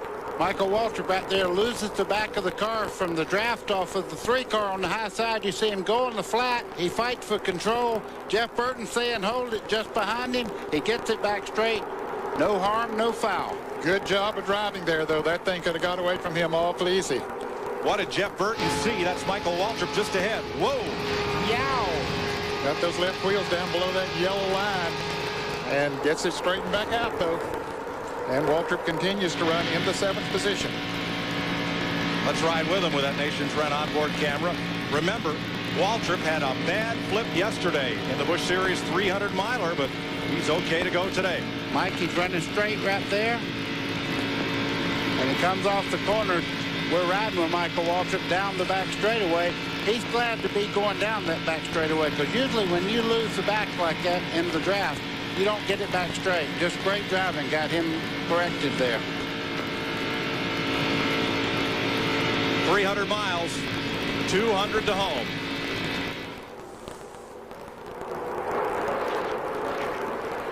There's Earnhardt with the 99 of Jeff Burton.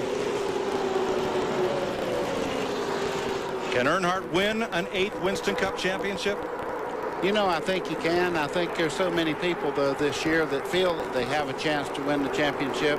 It's going to be tougher than it has been in some of the years that he did win a championship. I think the competition level goes up a little bit every year. If you ask him, he'll tell you silly question, but not exactly in those words. He feels he can do it. Boy, I'm telling you, some of these cars are a little scary to watch. Jeff Burton just lost the back of that car when he fell in behind the 3 car. It wiggled 2 or 3 times, so apparently the tires are getting pretty hot and they're wiggling around just a little more than usual. Dick Berggren. Jimmy Pennick is crew chief for Mark Martin, who's leading the race. We're well after the halfway point. You're in the lead. Now what? Well, now we got to watch our fuel mileage. We want to try to do this one more stop. We had to come in early because we had a cut tire, but we're looking at it pretty close here. We might be able to do it at one stop and stretch this run here. Okay, Mark has called for just a half-pound change in the tire when he does make that pit stop. To Ralph. Well, Todd Parrott just got done visiting over here with Robin Pemberton, crew chief for Rusty Wallace. Okay, Robin, what are you guys going to do now? Pit when it's time to pit. Unfortunately, we got a little bit off on the pit stop. 2/10 on pit road costs us that much time on the racetrack, you know, so we're going to pit somewhere between 145 and 150, and Mark's got to drop off, so the 88's going to be a little bit in trouble by himself for a little bit. So he's got a good car. We got to make all the right moves right now to capitalize on it. Bill Stevens?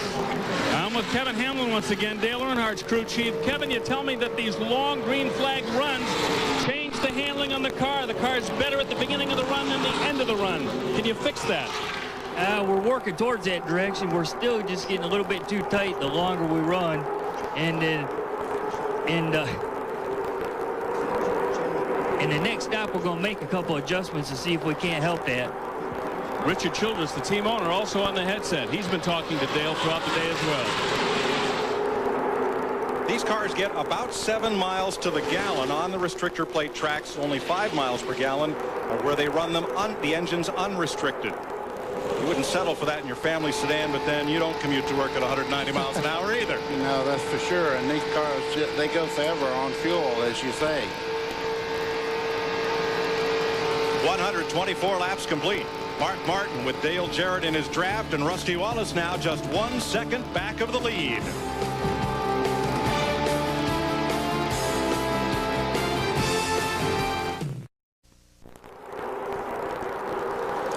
In 1979, CBS was the first to bring you live flag-to-flag network coverage of NASCAR. In 1979 and every single year since, the man who's been putting the picture on the lead pack, Neil McCaffrey, 22 years at Daytona for CBS, giving you these great pictures. Thanks, Neil.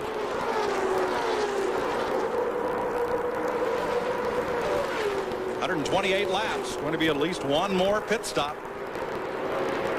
And only one caution flag today. Lap 33, oil from defending winner Jeff Gordon's car.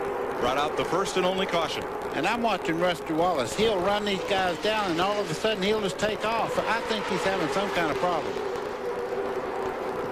He had caught the lead pack twice. Now he sits 0.8 of a second back.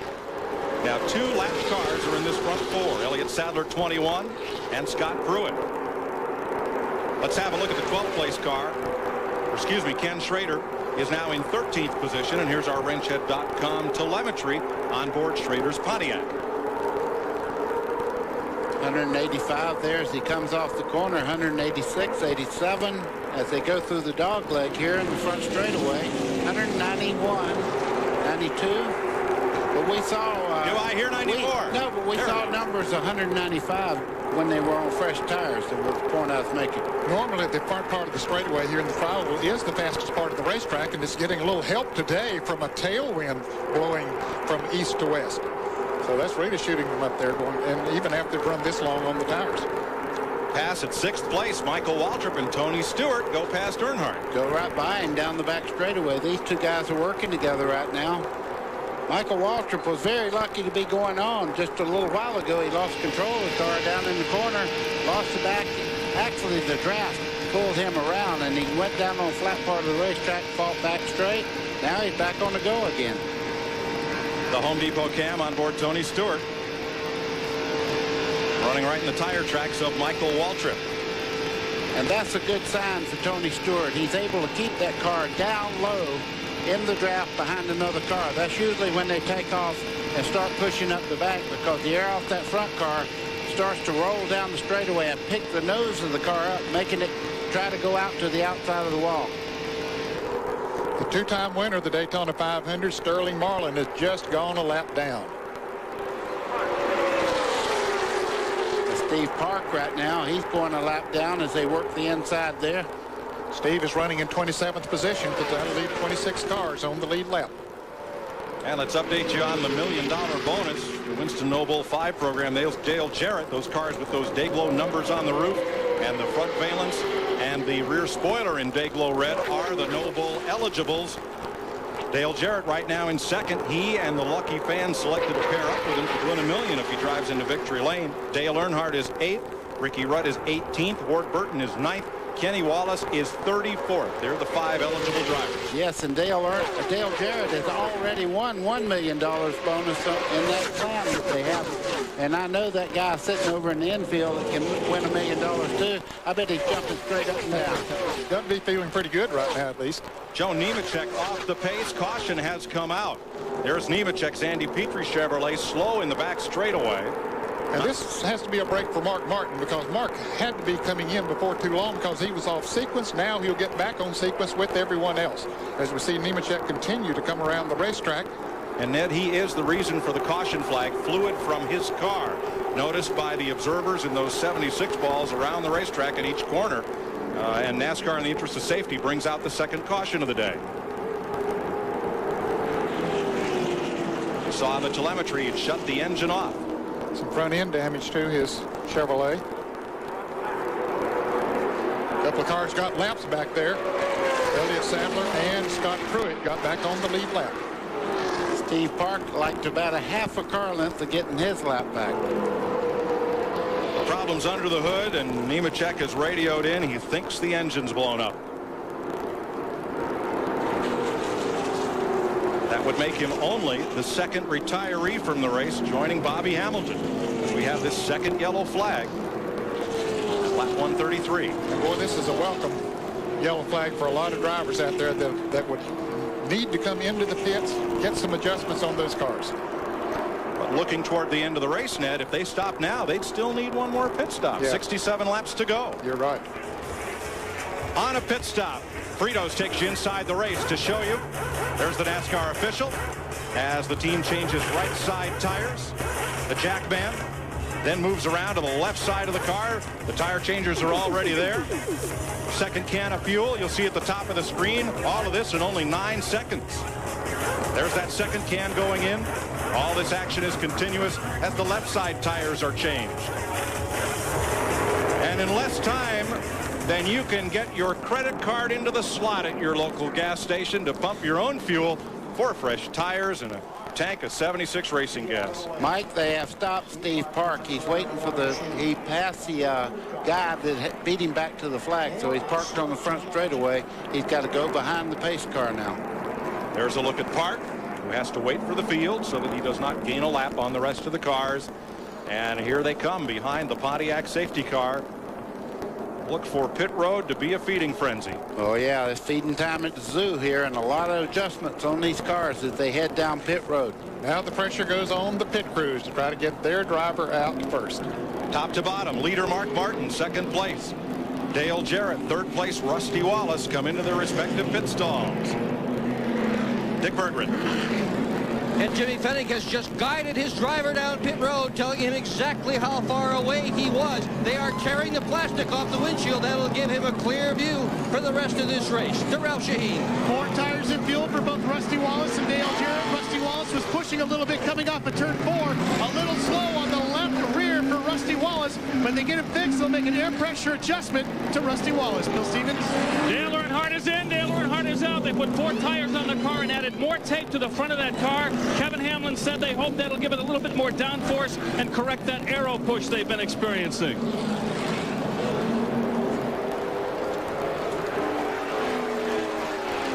Mark Martin leads them off pit road. There's Ricky Rudd, who picked up a bad push early. The outside pole sitter, that black number 28, trying to win his first Daytona 500 in his 23rd try. And at 134 laps, we're under the second caution of the day. We'll be back with you live on CBS after this.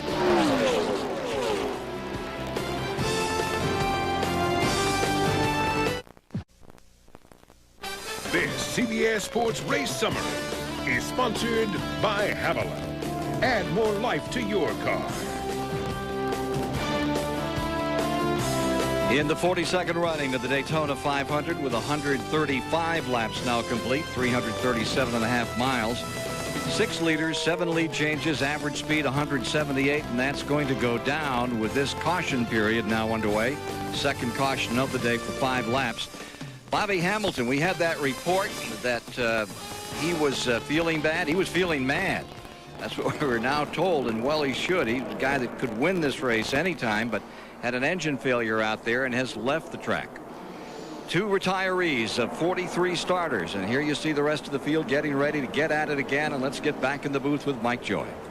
Well, thanks, Ken. This second caution flag coming out for Hamilton, the second caution flag has evened up the field, because now the drivers that pitted early are right back in sequence. All of the cars on the lead lap pitted together. This caution flag was for Joe Nemechek, and we're going to go back to racing, it looks like, here in 1 lap. Bobby Labonte has been penalized. He will get a stop and go penalty from the NASCAR officials.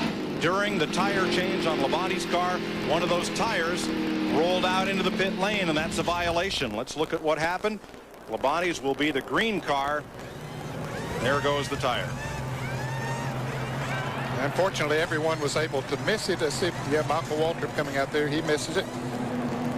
Here's what Mike Skinner saw.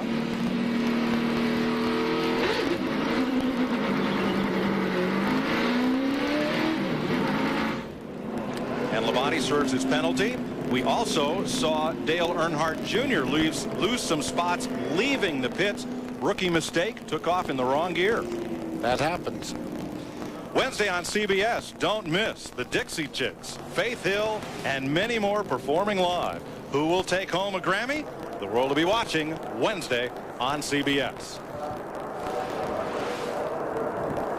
27 cars on the lead lap as we get set for this restart. There are 4 Fords up front: Martin, Jarrett, Jeff Burton, and Rusty Wallace. Fritos takes you inside the race on drafting. Yeah, and it actually has beautiful color at it. You see the blue part, that's the over air that goes over the car. The red part there that you see runs down the side of the car, and you can see the air just behind the car going over and actually tumbling behind the second car. That's what the draft is. The front car breaks the air apart. Second car has the benefit of running in air that's actually moving and pulling him forward. Get set for this restart, and the big gainer was Ward Burton. Came into the pits in 9th place, and Tommy Baldwin and that Bill Davis crew got him out in 5th place. Ralph? Mike, the reason why Dale Jarrett felt he lost to 125 the other day to Bill Elliott was that his restarts weren't any good. They changed the gears, the lower gears, to get a better drive on the restarts. He's hoping that can make a difference here. They're going to have one more restart here now. Bobby Labonte came into the pits 4th, and now with that penalty, he's back in 24th. But he came in, took the penalty, went 1 lap, came back in and topped the fuel off. Wonder if he's thinking about trying to go the rest of the way if this thing goes green the rest of the way. Well, he's got to run 63, 64 laps. That's a lot. I can't believe he run that much. They're building a new nose there behind pit wall for Tony Stewart to correct those aerodynamic problems, and we're back under green. Lap 137, 63 to go. Mike talking about Tony Stewart. That's Tony Stewart in the orange car there as he goes by. He has just a little bit of damage on the nose of the car for the people that just joined the telecast. He hit a tire there on pit road, and it didn't hurt it much, but just enough to make the car drive a little weird. Dick Berggren has more. Well, Tony Stewart was in great shape before he pushed the nose in on that race car. The thing was just absolutely perfect. They don't dare, however, stop and try and change the nose on this thing. That would just simply take too long. So they're trying to adjust the car on pit stops in other ways to make up for it. But just in case they get an opportunity, they would like to put that new nose on, Mike. You're looking back from the rear bumper, and you see on that car on the right front of the car behind what happens when you get a little damage in the nose. That's just flapping around there on the right front corner. That's Wally Dallenbach, and if you want to see what ugly is, that car is ugly. You can see the front moving around, and there it goes up the racetrack, and that's due to the front end damage that he has, not being able to turn and stay down. Dave Blaney there to the inside, the rookie driver for sprint car race. And here's our Ford telemetry looking back at Kevin LePage. He's going to get up near 195 miles an hour. Yeah, that's going down the backstretch into the headramp. Stewart under Earnhardt at the back of that lead pack. I see trouble coming too. I see Jeff Burton right up there. And if he gets up to Mark Martin, that could be a new wrinkle in this race. because they do work very well together. They're teammates. Jack Roush, the owner of both of those cars. 8-car single file, and then it's double wide down in turn 1. You're with Jeff Burton. Looking at Dale Jarrett there, second place car, and just in front of him, his teammate, Mark Martin. 4 Fords, the Pontiac of Burton, the Chevys of Skinner and Earnhardt, then Stewart and Benson in Pontiacs, and Chad Little's Ford rounds out the top 10.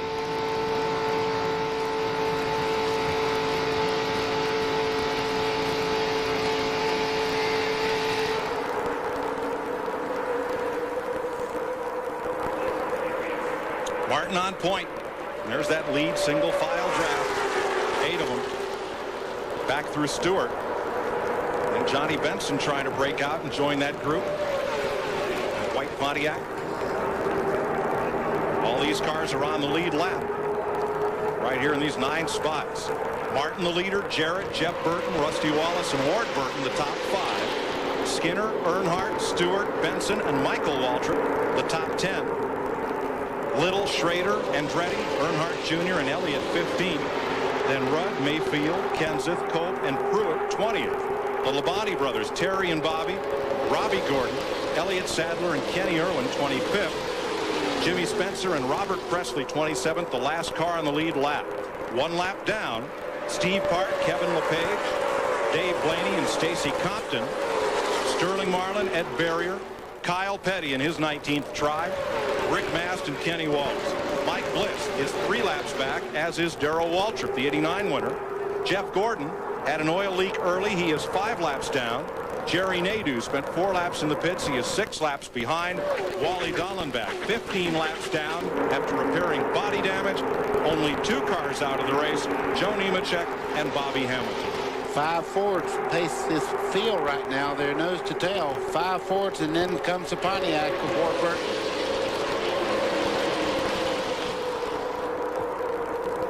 Early this week, the Fords dominated qualifying. They won both of the 125s. How much advantage, if any, Ned, do these Fords have now? Well, we see 4 of them out front there right now, and then we've seen the Fords up front all day long, so apparently they might have a little bit of an advantage. But you have to look at those race teams that have Ford race cars. Those drivers and teams are always up front, and but you know, normally you see Earnhardt running up front, and of course Gordon had his problems earlier, so that certainly hurt the Chevrolet's chances here today when he had his problems. But I believe the Fords might have a little bit of an advantage. Buddy, there's 58 laps to go, and the Fords have led all but 3 laps today. Yeah, but you touched on something, that the Pontiac and the Ford are basically the same car that they've worked on for several years now. This is a brand new car that Chevrolet has here. I'm sure after they work on it a little bit, even next week where downforce is, you really need a lot of downforce, I think the Chevrolet's going to be okay. I think they have to evaluate this thing a little further into the season. They could even have an advantage when you go to the flatter racetracks and take the restrictor plates off of the cars with the downforce that they have on those cars. I think they look forward to going to Rockingham, Las Vegas, Atlanta, and some of the other tracks. You're riding with Dale Earnhardt Jr. in 14th place, but you see right on pace with the race leader as Mark Martin tows them around in that big draft. Stacy Compton there in the 9 car. You can see they move around quite a bit. It looks like a Sunday ride from this angle, but when you get really close, you see these cars jumping around quite a bit. Well, it's Sunday, but what a thrill ride. And Junior alongside John Andretti. Heavy racing back in the pack. Oh boy, and every time I see them get 3 wide like that, you know, you talk about a recipe for a wreck. When they're running 3 wide, and the racetrack is starting to get slick now. They've got a lot of rubber out there, a lot of oil that's been put on the racing surface, and the cars start moving around. You see them 3 wide, it really makes you a little nervous. And here they go again. Probably the most frustrated driver in that second group is Bobby Labonte. Remember, he had to serve a penalty for a tire rolling across pit road. He restarted 18th. But Labonte is trying to come to the front. He's restarted 24th, and he's up to 15th, but he's trapped in that big clump of cars while driving a fast one. Dick? Well, Bill Elliott, who started on the outside of the front row, had gotten himself slid back earlier in the day. His crew says the car is just fine. All he needs is a little track position. But I guess everybody who's not first needs a little track position. True enough. 55 laps to go. Elliott up on the high side. Ralph Shaheen.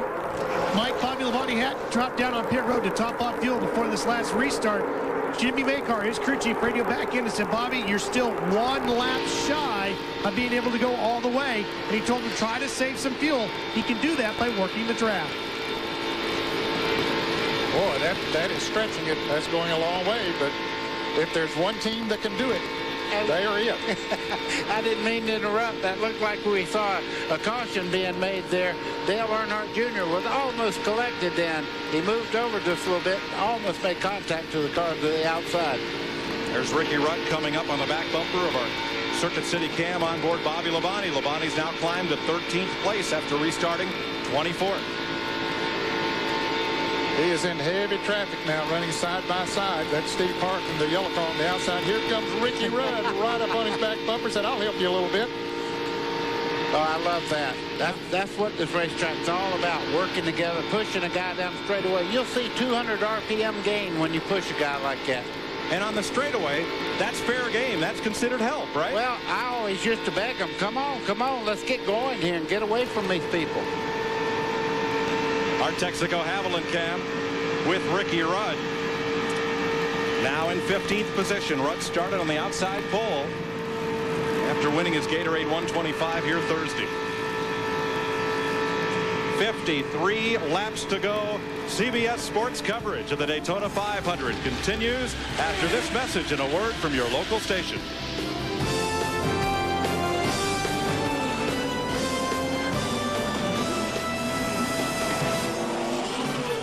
It's all Monday night on CBS. A look at the caution light controls in NASCAR control high above the start finish line. For the man with his finger on the button of NASCAR Racing is Senior VP Chief Operating Officer Mike Helton. I mentioned the NASCAR president Bill France Jr. was at the drivers meeting and looking good. Steve Park has a problem there. He's overheating. You can see the water pumping out of the right side of that car as he heads down in turn one. These people behind him have to be getting that on the windshield and going, don't do it, because when they do that, they're fixing to blow up. And Ricky Rudd is the guy that's right behind him there right now. Has to be concerned because he's got to be, yeah, you can see he's getting the windshield. Starting to see it get moisture on his windshield, and sure enough. I know for whence I speak, believe me. I have looked up there and just almost have a heart attack when you see your windshield getting covered up like that. Now, you know Rudd's been calling to his spotter, get me low, get me down to the low lane away from him. But an opening just cleared in the bottom lane, and Ricky Rudd lost a couple of spots there.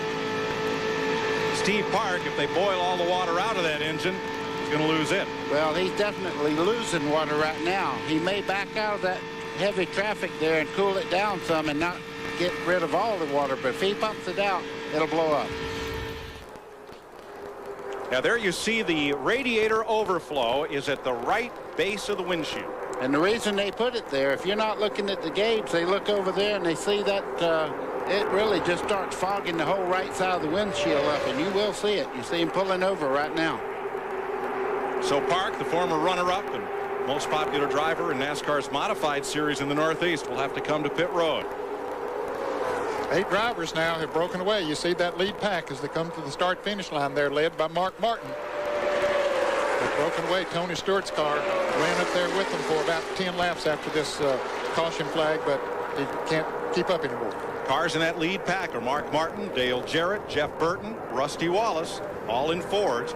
Ward Burton's Pontiac, Dale Earnhardt, Mike Skinner, and how about Johnny Benson? Johnny Benson is running a great race right now. Talk about hot. Yes, that's hot. There's Steve Park. Came into the pits, raised the hood. Old unfaithful. Oh, that's mean. Talking about Johnny Benson, that's him in the 10 car right there. And you see that car is really on a mission today. Johnny Benson had been written off pretty much, and he got in this car, and he has made a difference. He has, buddy. He came to Daytona without any writing on that car, just a plain white vanilla car. But with the qualifying run he had, his performance in the 125-mile qualifying race has got him sponsorship there from the Lycos people. We understand is for the year, so good for him. We used to call Benson the bespectacled ASA champ from Michigan, but he had that laser eye surgery over the offseason. No more glasses. Said it's worked out great. Yes, and you know, he won the championship in Busch Grand National. He's a very talented race car driver, and from what Bobby Allison told me, his father was some kind of race car driver. Now here is Bobby Labonte. Labonte, remember, restarted back in the 20s, but he's come to 12th, and caution is out. I understand that John Andretti might have scraped the wall coming off of turn 2. He's still up here in this pack, but he does have, it looks like, a little damage on the right side of his Pontiac. And this will certainly change the complexion of this race, because now, if everyone makes pit stops, they can go the distance. And I think it's going to be very critical as to who gets out front. You're exactly right, Ned.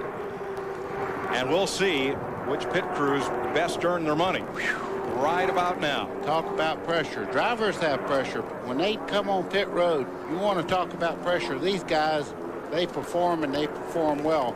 But if you make a mistake, you have to live with it. Look at the damage to the side of John Andretti's car, the left side, where you see those big black, the drivers call them donuts. Somebody got in the side of Andretti. And apparently got him into the wall, because there is damage on the right side as well. But that's probably the reason right there. Somebody got in the side of him and brushed him up against there. Cosmetic damage, buddy? No, that's real damage right there, especially if that right side got in the wall. It's pretty hard to hit this wall in Daytona at 190 easy. 44 laps to go, 43 when they come by. If pit road opens, and there you see the damage to the left side of Andretti's car. Well, that part right there is not the problem. If indeed he did get into the wall, as Ned said, then the right side is the problem, because that's really just a donut. That's kind of like a black eye for a fighter. That's nothing. It's Andretti's 7th Daytona 500. He is racing great Mario Andretti's nephew, and looking for his first top 10 finish in the 500. Here comes everyone but Jeff Gordon and some of the other lap-down cars to pit road. Dick Berggren. Here comes Mark Martin, your leader. They've just told him, whoa it on down. Mark Martin stops perfectly in his pit stall. Jackman Mike Arrett was hit last Sunday by Mark Martin. Flew over the hood of the car. He's back to work again today. To Ralph Shaheen. Barry Muse around to the left side of Dale Jarrett's car with one pump. Gets the car up in the air. 4 tires of fuel done. They're done with the 88. Rusty Wallace, 4 tires of fuel. He's away as well, Bill Stevens. You can feel the pressure down here on the number 99 crew of Jeff Burton. 4 tires, 2 cans of fuel, no adjustments to the car, and away he goes. Apparently some drivers only changed 2 tires because they beat those front runners out. Dale Earnhardt Jr. was one of them. And apparently someone has been hit. Looks like a member of Tony Stewart's crew is down. There's a tire across the grass again. Came off of someone's car. We believe, again, that Tony Stewart has hit a tire, perhaps from the 18. Hit the tire, and the crew member went down. So we'll update that situation for you. Dale Earnhardt Jr. was one of those who took just 2 tires and gained a lot of spots on pit road. We'll try to recap the others for you when we come back. 157 laps are complete in the Daytona 500. We're working the 3rd caution of the day for John Andretti, having a bounce to the wall, and we'll be right back.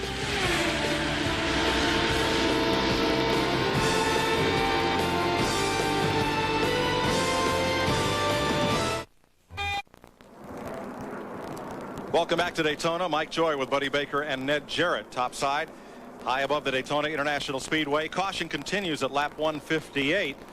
John Andretti brought out the caution, but there's been an incident on pit road. Mike Lingerfelt, one of the tire changers for Tony Stewart, was hit during the pit stop. Again, the car just in front of Stewart's. Look in the top right of your screen as Bobby Labonte leaves the pit.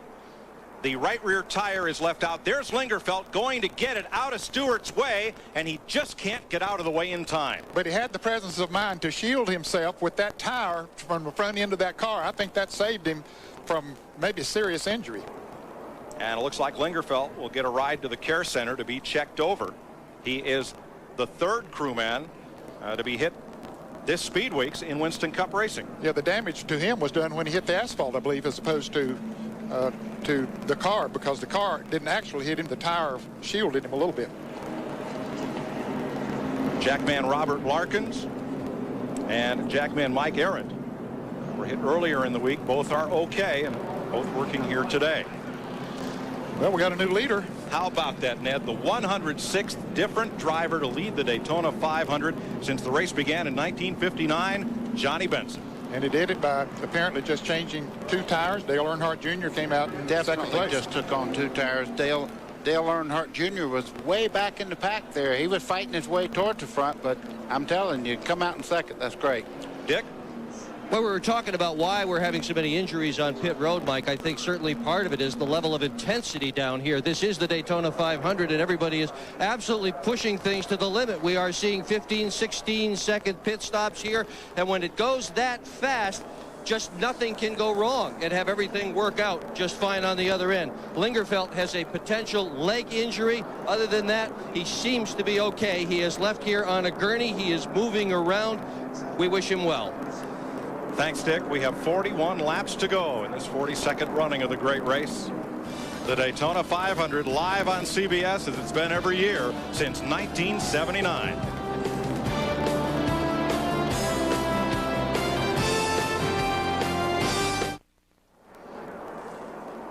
Welcome back to the 42nd annual Daytona 500. Rookie Mike Bliss being held by the NASCAR official on pit road, and steaming Steve Park still having trouble with his Earnhardt-owned Chevrolet. Mike Bliss waiting approval to go back out on track. Apparently he's being penalized a lap, Mike, because the lead cars are coming around now. And here they come with 1 lap to go before we go green. Today's aerial shots from the Goodyear Blimp Stars and Stripes. Captain Larry Chambers lapping Daytona 1,000 feet in the air. Goodyear exclusive tire supplier to the Winston Cup Series. Ken Squire. Lakeland, Florida's Joe Nemechek put in 134 laps before his engine gave up the ghost out here today. But you had an incident similar to Andretti's coming out of turn 2 earlier in the race. What's it like out there? Well, what's happened today is the wind is blowing down the back straightaway, and it's really bad off turn 2. And some guys are having a bad time pushing, and if you get up real high, your car doesn't want to turn. My incident, Earnhardt kind of slid up in front of me, and then he couldn't turn it, and I ended up running in the back of him. In the 125s, it was blowing in turn 4, and that's why everybody's having a problem in turn 4. So it's just the wind plays a big part in how you go. How about the new springs and shocks? What kind of a factor are they today? Well, you know, I thought we had the best Chevy there for most of the day. We were running in the top 10, mostly 5th or 6th, and the car wasn't driving too bad. You know, it's just kind of hanging on. The front 3, Jarrett, and the front 3 Fords, they're just going to be awful tough to beat today. Just trying to hang on the draft was tough for me, but otherwise the cars don't drive too bad. 6th start for Joe Nemechek here. Let's get back and take a look at this leaderboard, which has had some pretty dramatic changes as we get ready to go racing. Here's Mike. And here's the reason, Ken. There were 5 drivers that took just 2 tires, and that's put Johnny Benson from 8th to 1st. Dale Earnhardt Jr. from 9th coming into the pits to 2nd. Bill Elliott from 13th coming in now to 3rd. And the 13 of Robbie Gordon came into the pits 17th. He's now in 7th place. Terry Labonte, car number 5 right behind Gordon, came into the pits 18th, and he's now up to 8th. Those 5 drivers gambled and took on just 2 tires to save time on pit road. Well, track position is always important, but how will it affect them? They got about 100 miles, a little less than 100 miles to go, but it'll be interesting to see if those left side tires will hold up for top speed during that time. Well, I don't mind getting in trouble. I would rather have 4 tires. I think now that Jarrett and Martin are right together, they'll work together, and the fresher tires hold better in the corners and should have better lap times. 38 laps, 95 miles to go. We're back under green.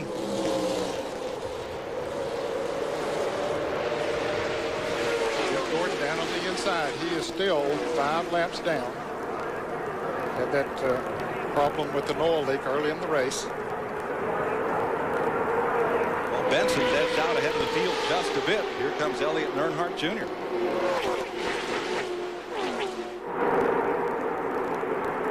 Oh, Elliott to the outside, and Earnhardt made the same move and almost got him. And almost got Bill Elliott on the outside there. Here comes Mark Martin on the inside, though, by Dale Earnhardt Jr. to take over 2nd spot.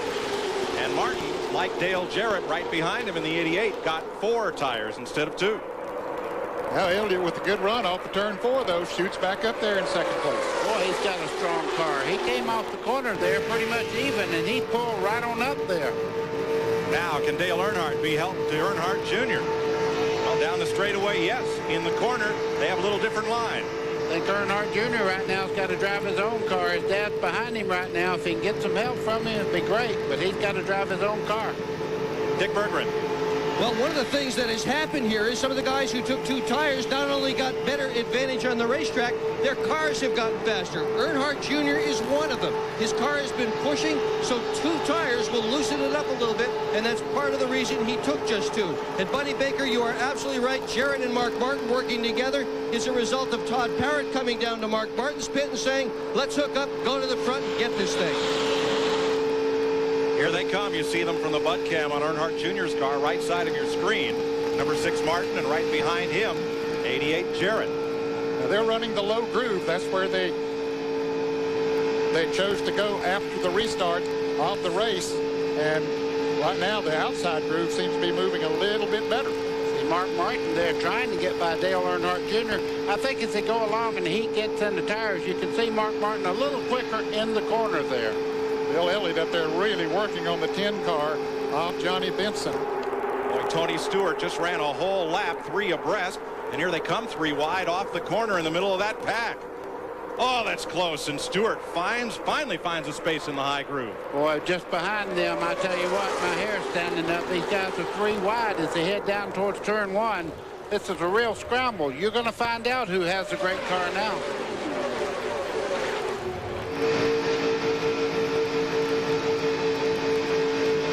Earnhardt Jr. on the right, looking ahead at Dad. Dad's sitting there in pretty good shape right now. You got by Jr., and he said, let's go. We got to go to the front. He's running out of laps. 3 Fords lead those 2 Chevrolets, and Robbie Gordon now up to 6th.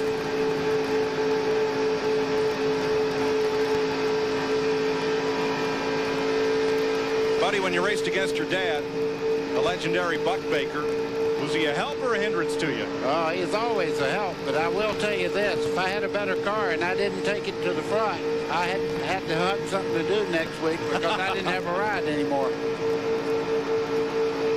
8 cars now single file in front of the pack, which is still 2 wide all across turn 2. Robbie Gordon is one of those up there in the 8th, running in the 6th position. Now they start to fan out, try to get 2 abreast. Yeah, they're getting nervous right now. A lot of people are sitting there, and they know double wide won't work.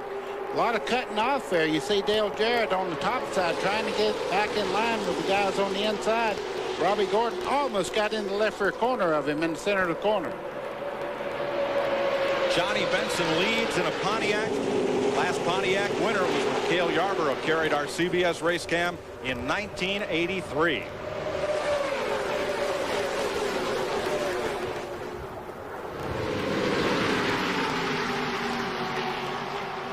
Now it's 7 single file, trying to establish some sort of breakaway, but I'm surprised they're not pulling away from all this double file racing. And they're turning some pretty good laps. Johnny Benson's turning laps faster than we've seen in quite a while since the early part of the race. There's Wallace down on the inside. Number 2, left side of your screen. He's got Ward Burton with him right in line. And Mike Skinner. I'm getting a report that there might be a hole in the front of the Earnhardt Jr.'s car. They said the grill may have a hole in it. There it is, right on that left side there. That will take a little aerodynamics out of the car because that screen actually lets the air pass over the car and helps a little bit, but that should not hold him back if he can get up under somebody. Now that single file group has gotten to 10 cars. Not for long. 1993 on lap 168. Rusty Wallace was then contending. He's right back in it again today. But that year, coming down the back straightaway, was when he had that vicious crash, tumbling several times down out of turn number 2. Wallace continues to pace his way. On the restart, he was to 10th as a starter. He's up to 7th, and caution is coming out on the track for Derek Cope. We're down to decision time in this $9 million shootout. And there is the Bud Moore, number 15, pulling in. Let's go back to Mike Joy. Ken, I believe he brushed the wall up in turn number 3. They were 3 abreast there. A little bit of smoke there from Cope's car as he pulls to the safety access road on the road course. Mike, the right side of that car was completely flat. He definitely got in the wall. You were correct. And that will bring out caution once again. At lap 169, it is the 4th yellow flag of the day. So he's going to park it on the road course and walk back in. Boy, he's directly behind you on the road. Cope, the 1990 winner, driving for Bud Moore out of Spartanburg, South Carolina. Great run in the qualifying race Thursday. Yeah, finished 6th, started right at the back and worked his way all the way up to 6th. And he was one of the better handling cars, as Ned pointed out, during that race. Now here's the question. Caution is out. You have enough fuel to go the distance. Do you stop now? I don't think those that changed 4 tires will, and the way those are running that changed 2 tires, I don't think they will either. I don't think they'll give them that track position. Ned, you're right. What they're doing right now is everybody has already put the tires through a heat cycle, and right now they're not coming in to lose that track position. 169 laps complete. 170 this time by. We're under caution at Daytona. What?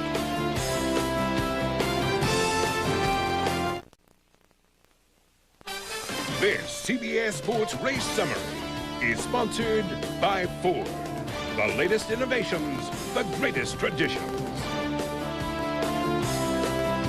After 170 laps complete in this 200-lap, 500-mile, 42nd annual Daytona 500, had 7 leaders, 8 lead changes, 164-mile-an-hour average speed thus far, and 4 cautions have been thrown.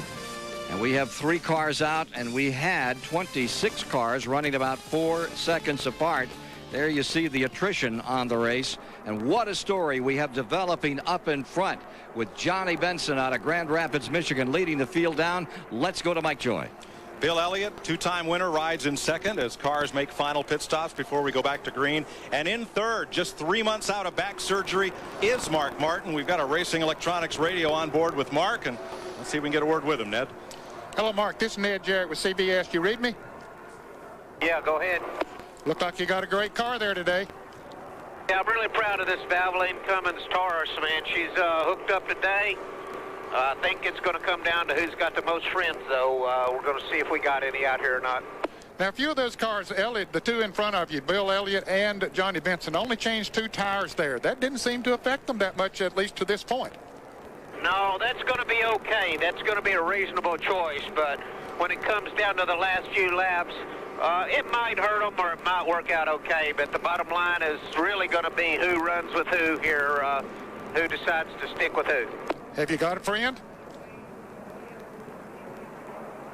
Do you have a friend? I don't know if I got a friend or not. I guess we'll find out here shortly. Okay, go get him, Mark. Well, just behind him is a guy that wants to get to the front also, and that's Dale Earnhardt in the 3 car. 29 laps to go in the Daytona 500. We'll be done cleaning up with this caution shortly and be back under green.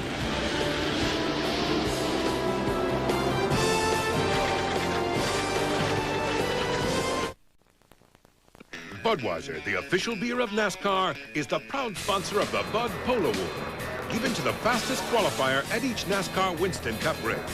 Last weekend, Dale Jarrett captured the first Bud Polo Award of 2000. Last Sunday, in the Bud Shootout, Jarrett finished first, while his teammate Ricky Rudd finished upside down in a multi-car incident. Since 1979, Anheuser-Busch has awarded more than $7 million as the title sponsor of NASCAR's Polo Award program. Welcome back to the Daytona 500. Cleanup continues in turns 3 and 4. They put down some speedy dry up where Derek Cope brushed the wall and may have had engine trouble, and now they're blowing that away. So we'll have another lap or 2 of caution. And let's see if we can get a word with last year's Rookie of the Year on the Winston Cup circuit. You're riding along inside the Home Depot Pontiac of Tony Stewart. Buddy? Tony Stewart, this is Buddy Baker. Can you read me? Yeah, buddy. I noticed they've worked on the left front corner of that car. How's the aerodynamics after you hit that tire? Terrible. It's been one of those deals that we're trying to make up for aerodynamics by changing the mechanical balance of the car and trying to free it up right now, but you know, we're getting to the point almost to where you hurt the aero so much that you try to cripple it so much with mechanical bounce that you finally end up going over the top and you get the car loose. So you know, we came in that last time, fixed everything back, and hopefully this thing will be all right for the end now. Okay, for the people back home, what is the racetrack like right now? Is it pretty slick or is it in good shape? Well, it's hard for me to tell with the aero bounce the way it is on my car, but it doesn't seem to be too bad. I think it changed in the first 50 laps, all it was going to change for the day. So, you know, everybody's pretty much just fine-tuning off of, you know, after the first 50 laps were over, we're all trying to figure out the bounce for the rest of the race now. Okay, I'm going to let you go. Get after them. Do the best we can, bud. What other sport can you talk to the athletes as they compete? Our thanks today for aerial coverage to Goodyear and the crew of the blimp Stars and Stripes. Goodyear celebrating 75 years for its well-known airship fleet. When they come back around, they'll get the sign 1 to go, and we'll go back to green flag racing. Johnny Benson in the Pontiac. Pontiac hasn't won here since '83. Benson, second-generation driver from the Midwest, is in the lead with Bill Elliott, Mark Martin, and the Earnhardts, Dale and Dale Jr., 4th and 5th. Let's whip around pit road, first with Bill Stevens. I'm with James Ince, the crew chief for Johnny Benson. You're leading this race. It's not over yet. Now, have you talked to the Bill Elliott gang about running toward the finish line together? Well, naturally, we're getting close enough to the end of this thing. It's kind of every man for himself, but we made every deal that we can make. We feel like we got a pretty good race car. If we can get the lead here and get out a little bit, I think we'll be just fine. Remember, this crew got here without a sponsor here in Daytona until 10 o'clock last night when Lycos signed on for the rest of the season. To Ralph. Dale Jarrett got a lucky break earlier today. This is a tire that was on the car. See the puncture? They didn't even know they had a tire going down until they got the car off the car and were able to check it. They asked Dale, did you feel that? He said, no, I did. Very lucky break there. Dick Berggren. Dale Jarrett and Jeff Burton have made a deal. When they get the green flag, those two cars are going to go upstairs. If they make some time, get further forward, Mark Martin is going to be told by his crew chief just about the time they're about to pass him, at which point Mark's going to go upstairs and block him. We'll see if that works out, Mike. You expect to see Monty Hall patrolling pit road. Let's make a deal. Here's Derek Cope heading down. They call it the super stretch, the back stretch at Daytona, and into turn 3, the black car. And you see some smoke coming from the car, so apparently the engine let go as he went into the turn. Let's see if he gets up into the wall. Everybody else slowing down there behind him. Ned, I think what he did was to get out of everybody's way. He just went up and barely brushed the wall, but you're right. He did blow a motor entering turn 3. Ricky Rudd in his 23rd attempt is currently 20th. Rusty Wallace in his 18th try to win the 500 right now is 8th. Mark Martin, 16 Daytona 500s, and he's sitting in 3rd. Michael Waltrip 12th. Kenny Schrader, Terry Labonte, Kyle Petty. Martin is in the best shape to try to break that long stretch for him of 16 tries to win the 500. Mike, we need to update John Andretti. A while back we mentioned that he might have scraped the wall over in turn 2, but he's still on the lead lap. He's been back into the pit during this caution, making repairs on his Pontiac. He's back in 25th position, but still on the lead lap. The cars in the outside lane, 26 of them are on the lead lap, and they're led by Johnny Benson, Bill Elliott, and Mark Martin as they come down to take the green flag. 25 laps to go.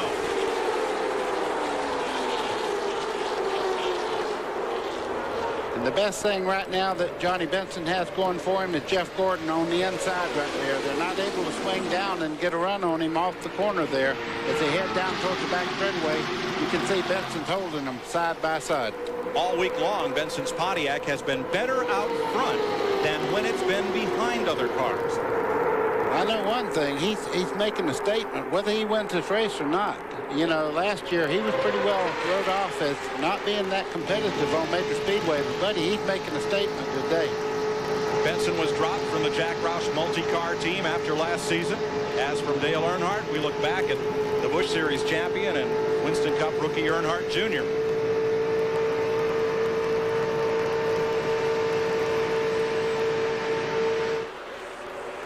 Jeff Gordon is giving them plenty of room to race. He's not up there, you know, charging and holding back anybody. He's letting them go at it themselves. And I tell you, that's real sportsmanship. He could be up there racing side by side with any of those cars, which it would hurt them.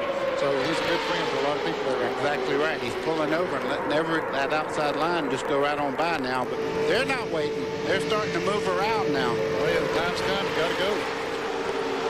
Here's Earnhardt Jr. to the outside of Mark Martin. And Dale Earnhardt got passed by a couple of cars. Here comes Jarrett down on the inside of Junior. Junior will learn going up like that a lot of times to get him in trouble because Dale Jarrett's right there.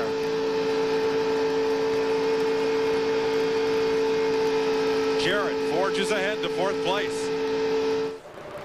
Two-time winner and fastest qualifier. And defending Winston Cup champion Dale Jarrett. It's going to be interesting when he gets to Mark Martin, the 6th car just in front of him. Dale Jarrett's really turned it up one notch. And here comes Rusty Wallace also making a charge towards the front. Roy Burton is making a charge there down on the inside in the 22 car. Now remember, in case you've forgotten, fans are just tuned in, those 2 cars in front, Johnny Benson in the white car and Bill Elliott in 2nd place, only changed 2 tires during their last pit stop. How much of an effect that'll have, I don't know. We'll see, because the other cars behind them changed 4 tires. Well, if I was playing poker with Mark Martin just a second ago, I'd think he had a pretty good hand because he said, you know, a few laps to go. If I have a friend, I think I have the car. Single file, the front 6 have peeled off from the pack. Benson, Elliott, Martin, Jarrett, Jeff Burton, and Rusty Wallace. Robbie Gordon, number 13 there.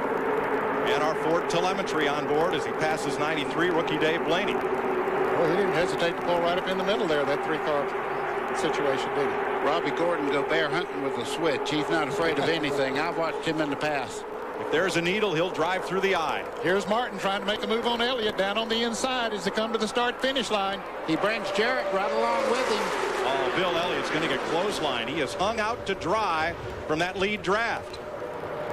Yeah, and he's on the high side, and here comes Rusty Wallace also to put him a few more spots back. 6 cars in that lead draft. Bill's going to wind up in 6th place after running 2nd just a little bit ago. Well, now he's got to run coming down the backstretch, depending on, and it looks like he is going to pick up the draft and move back into 5th place. He gets shuffled back, and so is anybody else who steps out of line. Yeah. But look at Mark Martin. He's right up on the back bumper of Johnny Benson. He wants to make a similar move on him coming off of turn 4. Can he do it? Let's see. Benson holds her right down to the inside, so no place there for Martin to make a move. They were awful close to that outside wall. You could see the dust boiling as they come off turn 4. Johnny Benson, your leader, trying to be the 6th driver to score their first Winston Cup win in the Daytona 500, joining Tiny Lund, Mario Andretti, Pete Hamilton, Derek Cope, and Sterling Marlin. We'll be back after these messages and a word from your local station.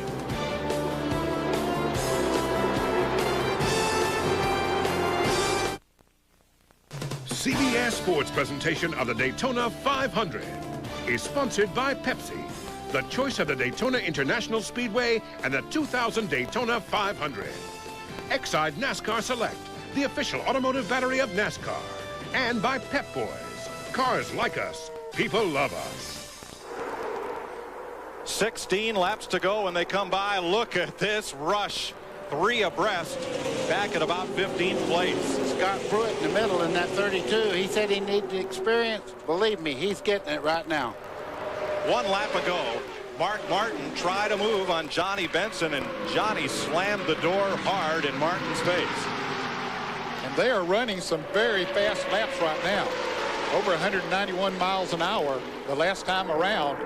And that's some of the fastest laps we've seen today. And Johnny Benson hanging right in there, holding off that bunch of Fords behind him. Pretty good for a fellow who didn't make the show here 2 years ago. Bill? Mike, you mentioned Johnny Benson slamming the door on Mark Martin after the last pit stop. Johnny told his crew that that car is so good now, he can keep it as low on the racetrack as he wants. And he said, if anybody wants to get around me, they're going to have to get me on the high side. Terrell Shaheen. Dale Earnhardt Jr. is going to get sent to his room after this race. Dale Earnhardt Sr. just radioed in, said that 8 car just cost us the race. Who's driving that thing anyway, and who's he worked for? In fact, he's not helping us out at all, guys. He works for his dad, who called that in. And I think he just got slammed to the back by Bobby Labonte. Good bet that Jarrett in 3rd and Jeff Burton in 4th. 2 Fords will link up. Make a run at the front.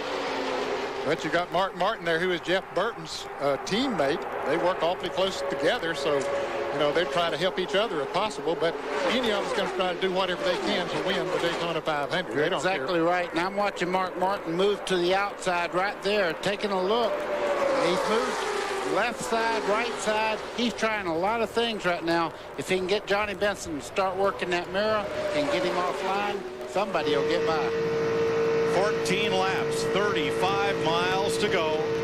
Father and son. Martin went high, expected Dale Jarrett and Jeff Burton to go with him. Jarrett went to the inside, though. Now let's see what Jeff Burton does. He'll probably go with Martin and leave Jarrett down on the inside. Benson's trying to leave nobody to draft off him. He's trying to close the hole. He does it. Benson gets back to the bottom and hangs on. Mark Martin hung out to dry. Everybody's going by him. When you run at the front, you have no friends. Wow. 13 laps to go. It's not over yet.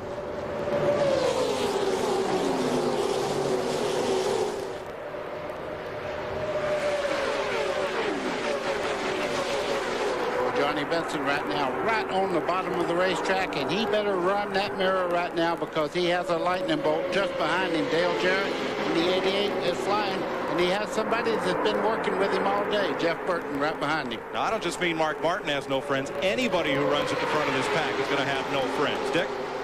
I'm with Jimmy Fennick. Jimmy, it looked real tough back there. Just clothesline to the back of that draft. Now what can you do? We just got to hang on and see if we can get caught back up. I guess you don't get no friends out there, you know, not even in the Ford camp. No, you sure don't. Giraffe. We're with Todd Parrott here, who's on the radio to his driver. Todd, how are you going to get Johnny Benson? I don't know. You have to ask Dale. He's the one driving. I'm sure he's been here a lot. Just see what happens. He's ready to go. Don't nobody know what's going to happen. They're going to leave it up to the driver, Mike. Benson may get a little help as Earnhardt Jr. runs Michael Waltrip down to the yellow line. Here comes that green car of Bobby Labonte. Labonte's picked up Mark Martin's draft, and Bobby Labonte's coming back to the front. He is sad. He was penalized not long ago, had to go to the back of the field and got a splash of gas and went back out there, and he is flying now. We have seen him make some late race charges here at Daytona. He's making one of them right now. 7th place, Labonte. Here's Michael Waltrip, our nation's rent cam. He's in the thick of this battle. 11 laps to go. Jarrett is trying to become the 4th driver to win 3 or more Daytona 500s. Richard Petty, Cale Yarborough, Bobby Allison. And how about Johnny Benson? And how about Bill Elliott? He has been strong since he unloaded that car here in Daytona. He might be the sleeping giant in that first 5. 5 cars beginning to pull away. Rusty Wallace in the 5th position. Benson holding her right down on the bottom of that racetrack. Now, that's impressive when he only changed 2 tires on that last stop. And what's impressive about that is he can stay down there and he can use a lot of racetrack because he is a leader. It's his racetrack to protect the lead.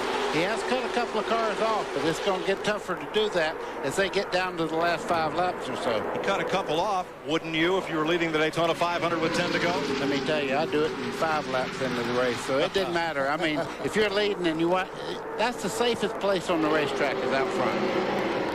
5 months ago, Johnny Benson was looking for a ride for the 2000 season, and now he's 9.5 laps from winning the Daytona 500. But that is such a long time, and so much can happen. And I'm noticing the back of that 10 car dancing just a little bit in the center part of the corner. Would that be a sign maybe that those left side tires might be giving up a little bit, buddy? Well, he's got a lot of laps on it, and right now I did notice that car. If anything, though, he does not have a push, so that has been a problem all the way through the whole race.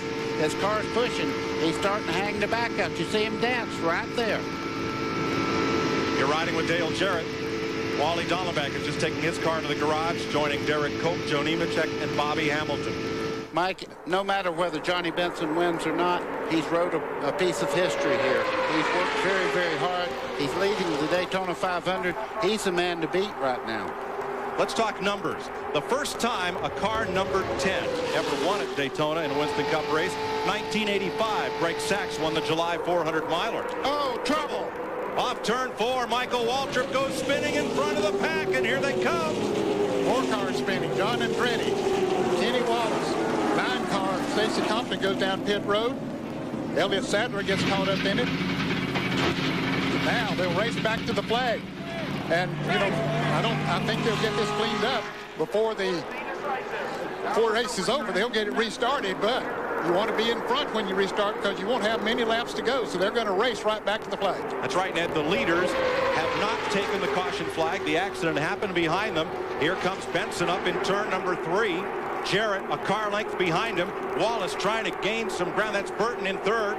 And then Bill Elliott. Wallace trying to gain on them. And here they come to the flag for the caution flag with 8 laps to go. Benson holds them at bay. And we'll have to see if we can clear the debris and get this race restarted.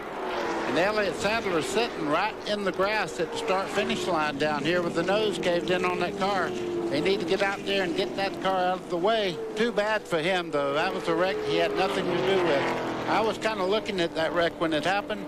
Looked like Earnhardt might have got into, well, we'll wait and see the replay. I don't guess. Damage to Kenny Wallace, one of the Winston Noble 5 bonus cars. And Sadler, the second-year driver from Virginia, trying to get his car into gear and back to the pits. Not going to happen. He takes the helmet off. And the 50th anniversary season for the Wood brothers of Stewart, Virginia, who've won this race 4 times, ends. Chad Little has spun under the caution here. A lot of damage to the front of that car. And Ed Barrier pulls away where Chad Little is. There's Elliott Sadler. He's okay. Car is not. Boy, I guarantee you right now, Johnny Benson's heart's beating harder than any car around here today. I guarantee you. I've been in this position. You know it's probably going to be a drag race to the finish.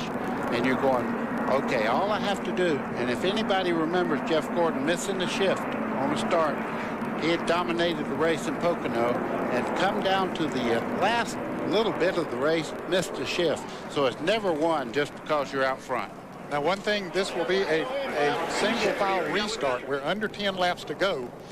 So you won't have lap cars to contend with up there. Now, this caution could have helped Johnny Benson there because his tires, we were noticing his cars begin to wiggle a little bit. Those tires will get cooled off. He might be able to hold them off. Let's go to the pits and Dick Berggren. I'm with Elliott Sadler. You okay? Yeah, we're okay. We just, guys getting a little anxious there at the end and tried to stop, but the glare so bad I couldn't see Michael sideways in front of him. I couldn't tell which way his car was going and just T-boned him in the side. And just apologize to all the fans of Sitco. I tell you, we had us a good top 15 run going, and that's where we're going to finish. But, again, Daytona bit us, so we'll try to get him back in Rockingham. Last year, he only failed to finish in 2 races. Daytona 500 was one of them, Mike. That's right, Dick, and here comes Earnhardt to pit road under the caution, along with Robert Presley and several other cars. I expect they'll come in and take on new tires and just see if they can make a run for it here at the end. Well, let's see what happened to bring out the 5th caution flag of the day.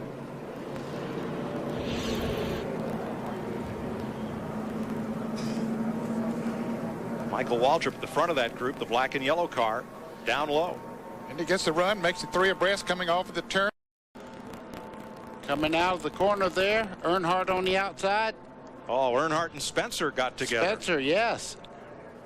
Shot Michael Waltrip spinning around right in front of the whole pack. Second day in a row. There comes the 21 car of Elliott Sadler right into Waltrip.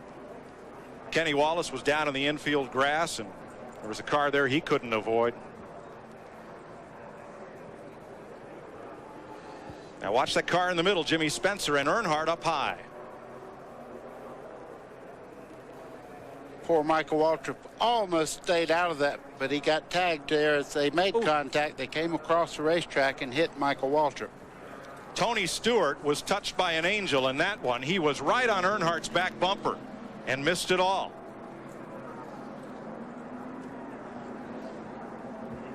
Well, let's ride with Michael Waltrip.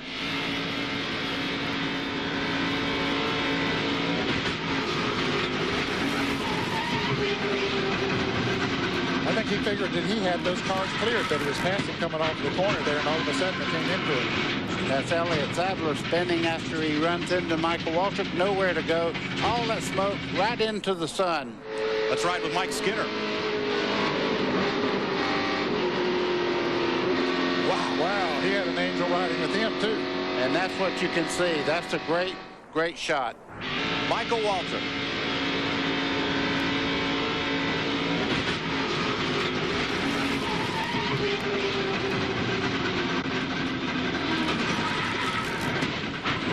Well, Daytona hasn't been too kind to Michael Waltrip this year. He got on the roof yesterday and this here today.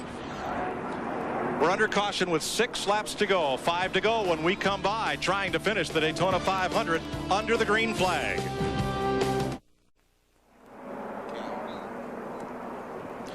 Welcome back to Daytona International Speedway. Let's watch from Dale Earnhardt.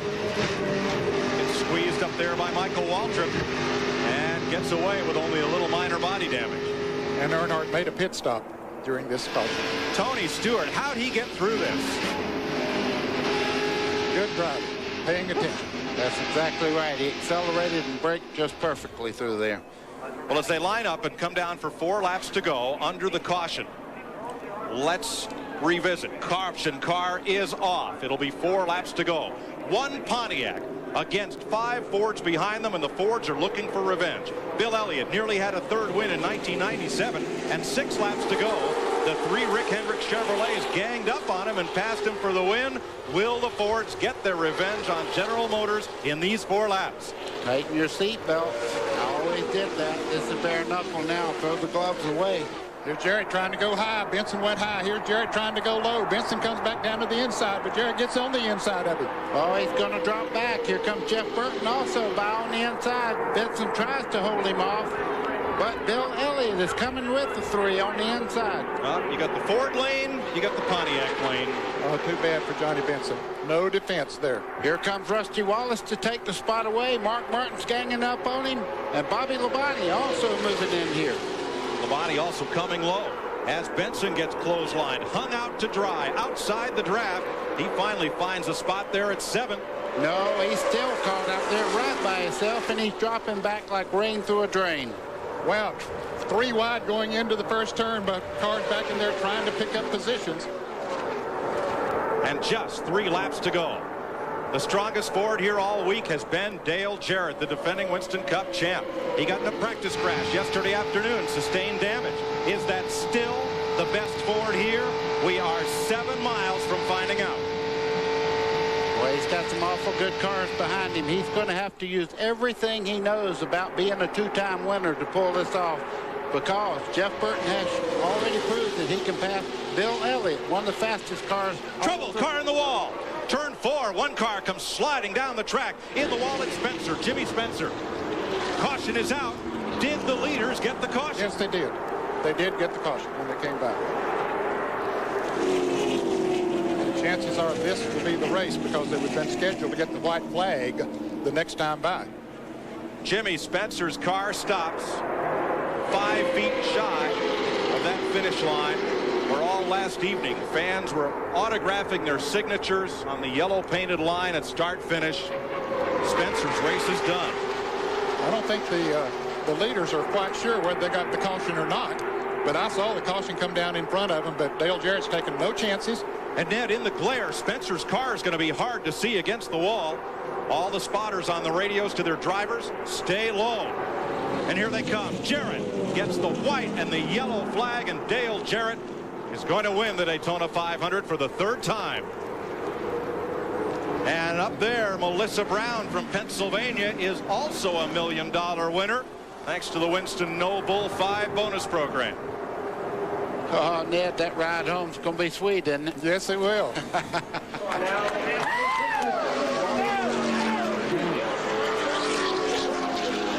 Going to win over $2 million here today, the largest purse ever for a NASCAR Winston Cup race.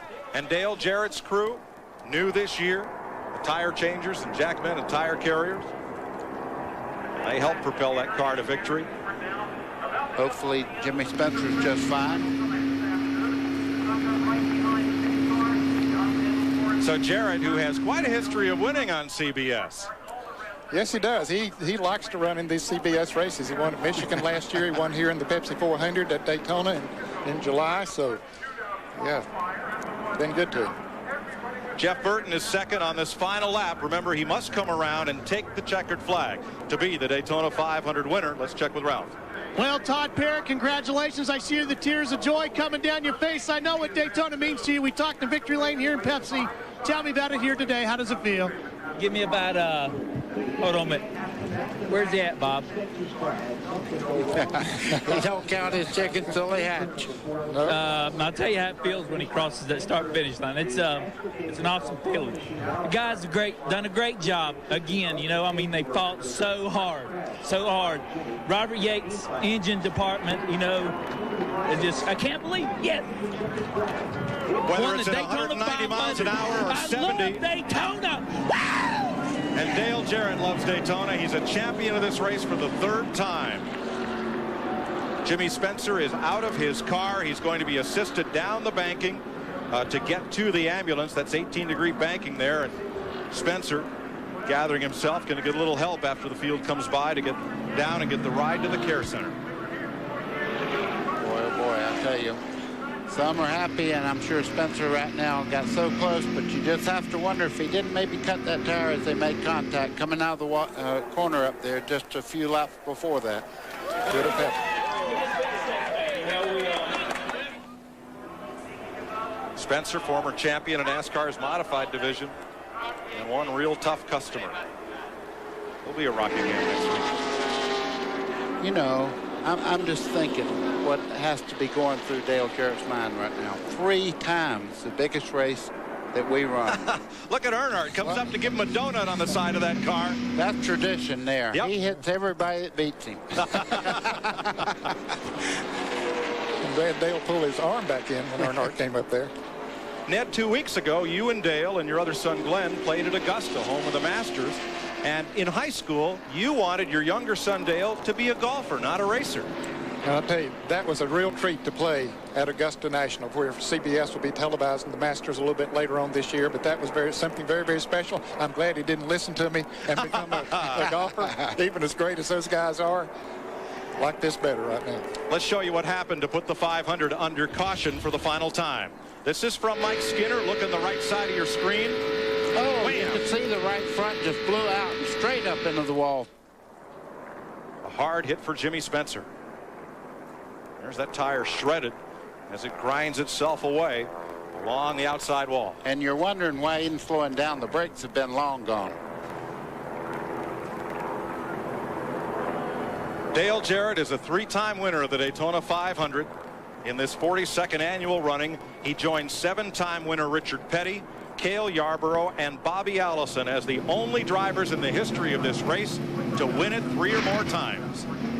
That's good company to be in. And money, what you talking about?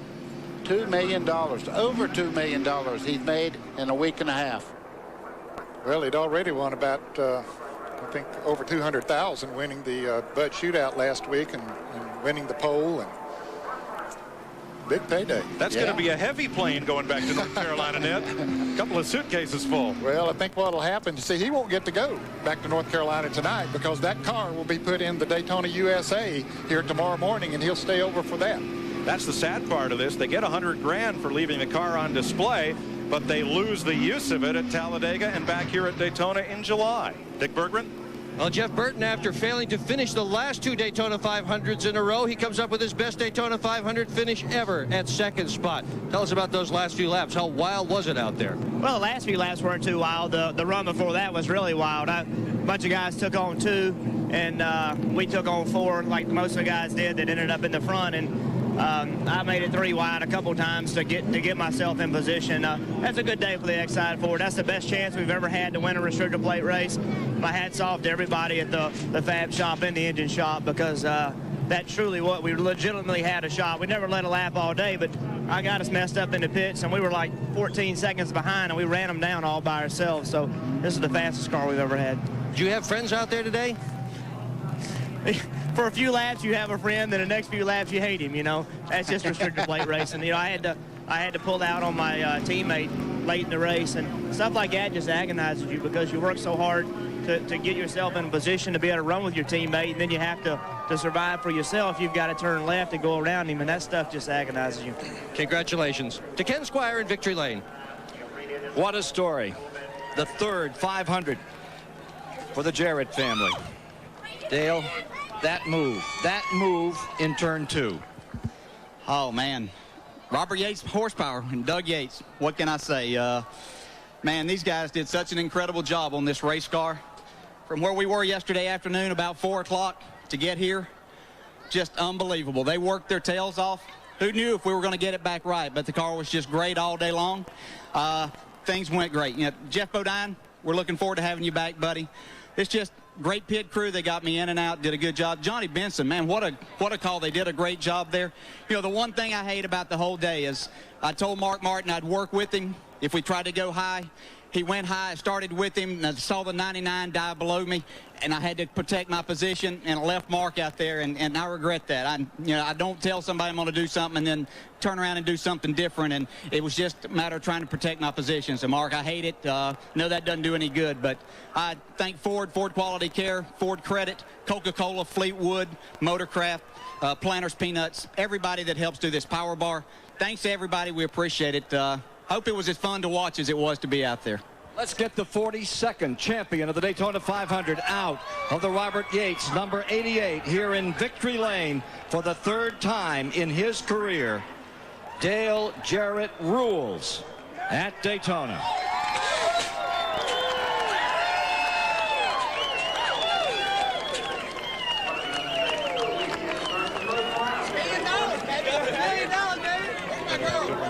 Well, Johnny, that was a tremendous run at the end of the race there. Tell me about when they made the pass on you. Did you give them everything you had? Well, yeah, I wasn't going to let them buy it. What are you talking about, man?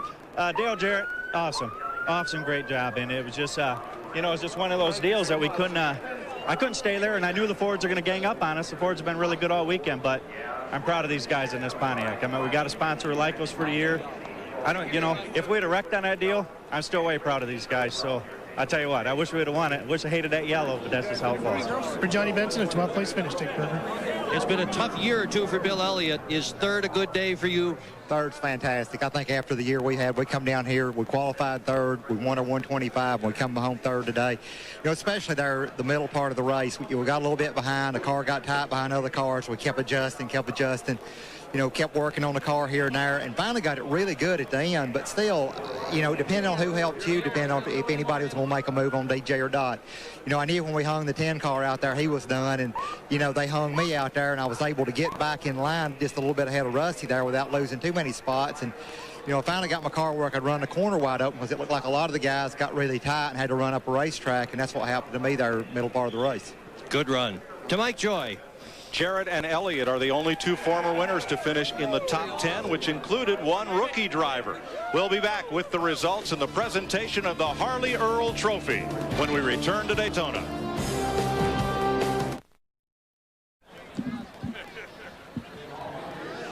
And welcome back to Daytona, where we're ready for the presentation of the Harley Earl Award, emblematic of victory in the Daytona 500, and the president of the Daytona International Speedway, John Graham, to make this award. Dale, total domination early, great driving late. We're going to take your number 88 car, put it in Daytona, USA for fans to see throughout the next year. But to you, sir, a U.S. Motorsports record $2,200,000 payday. Your name inscribed for the third time on the permanent Harley J. Earl Trophy, also in Daytona, USA, symbolic of the champion of the Daytona 500 and this replica of the Harley J. Earl Trophy. Well, there it is. That's what it's all about. Dale, one day ago, a broken nose, busted body panels, broken rear bumper. Who would have expected that less than 24 hours later, this great crew would have put it back together for you? Just incredible, the people that we have working in this organization. That's why we were able to win a championship last year and come out here this morning. They had limited time, limited resources to get everything done that they needed to do. And Todd Parrish, just the best in this business at at Aero, he could look at it, know what we needed, and these fabricators that we had did just a fantastic job. Pit crew did a great job in there all day long. But, man, what an engine. I mean, that's what did it for me on that restart. Just wound that baby up, and Johnny Benson did a great job. But thanks to Jeff Burton for a little push there, got us out in front, and this is just an incredible feeling to have my family here and everybody involved. This is just great. Would have never dreamed coming into this sport that could win 3 of these Daytona 500s, but when you have good race cars and good people, those kind of things happen. You neglected to mention the driver of number 88. Most of us think he did a pretty good job as well. Congratulations. Thank you, and just want to thank the Lord for a safe race. Looked like everybody got through okay, and again, our prayers are with Jeffrey Bodine to get well soon and get back here with us. That's the story in Victory Lane of the Harley Earl Award, and we'll be back with more from Daytona in a moment.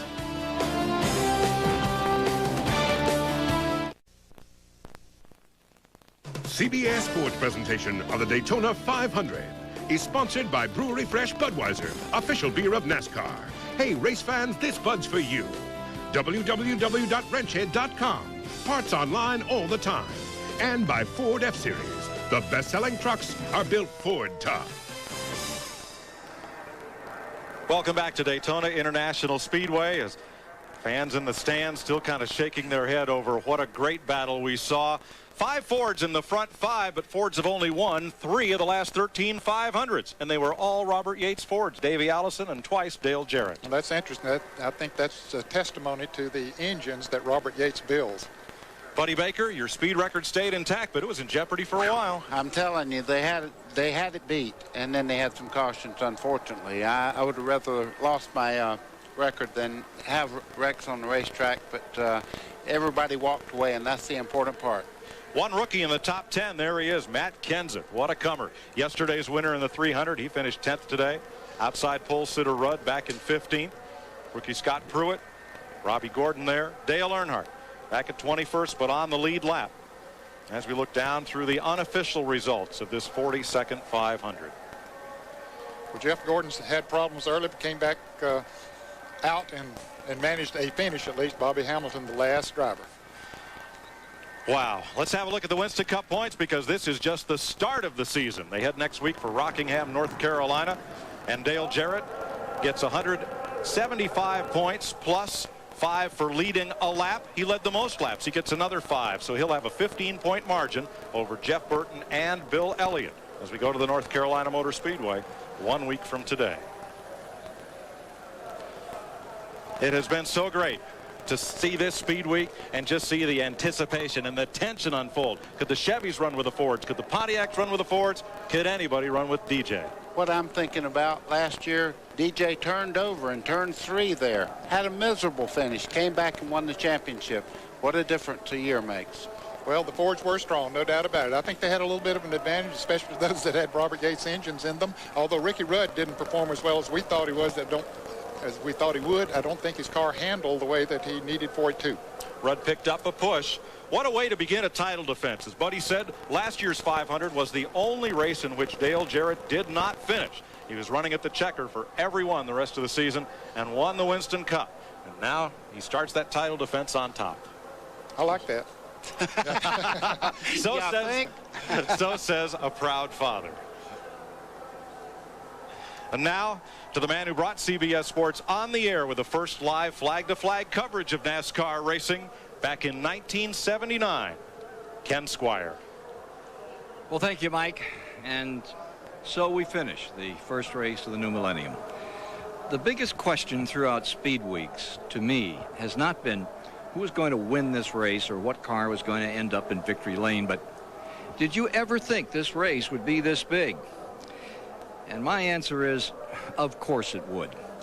In 1965, when this snowbird first flew south to Daytona, Bill France Sr., organizer of NASCAR, and the builder of this beautiful racing facility, told me, come the year 2000, this sport will be major league, right up there with baseball and football. France Sr. sure hit it right on the nose. And since 1979, CBS has been proud to be a part of this Daytona 500 and the growth of NASCAR. for everyone here at CBS who for 22 years have brought you this American racing classic, brought it into your homes with a sense of dignity and dedication, love and respect. Thank you for being part of it. After all, it is the great American race.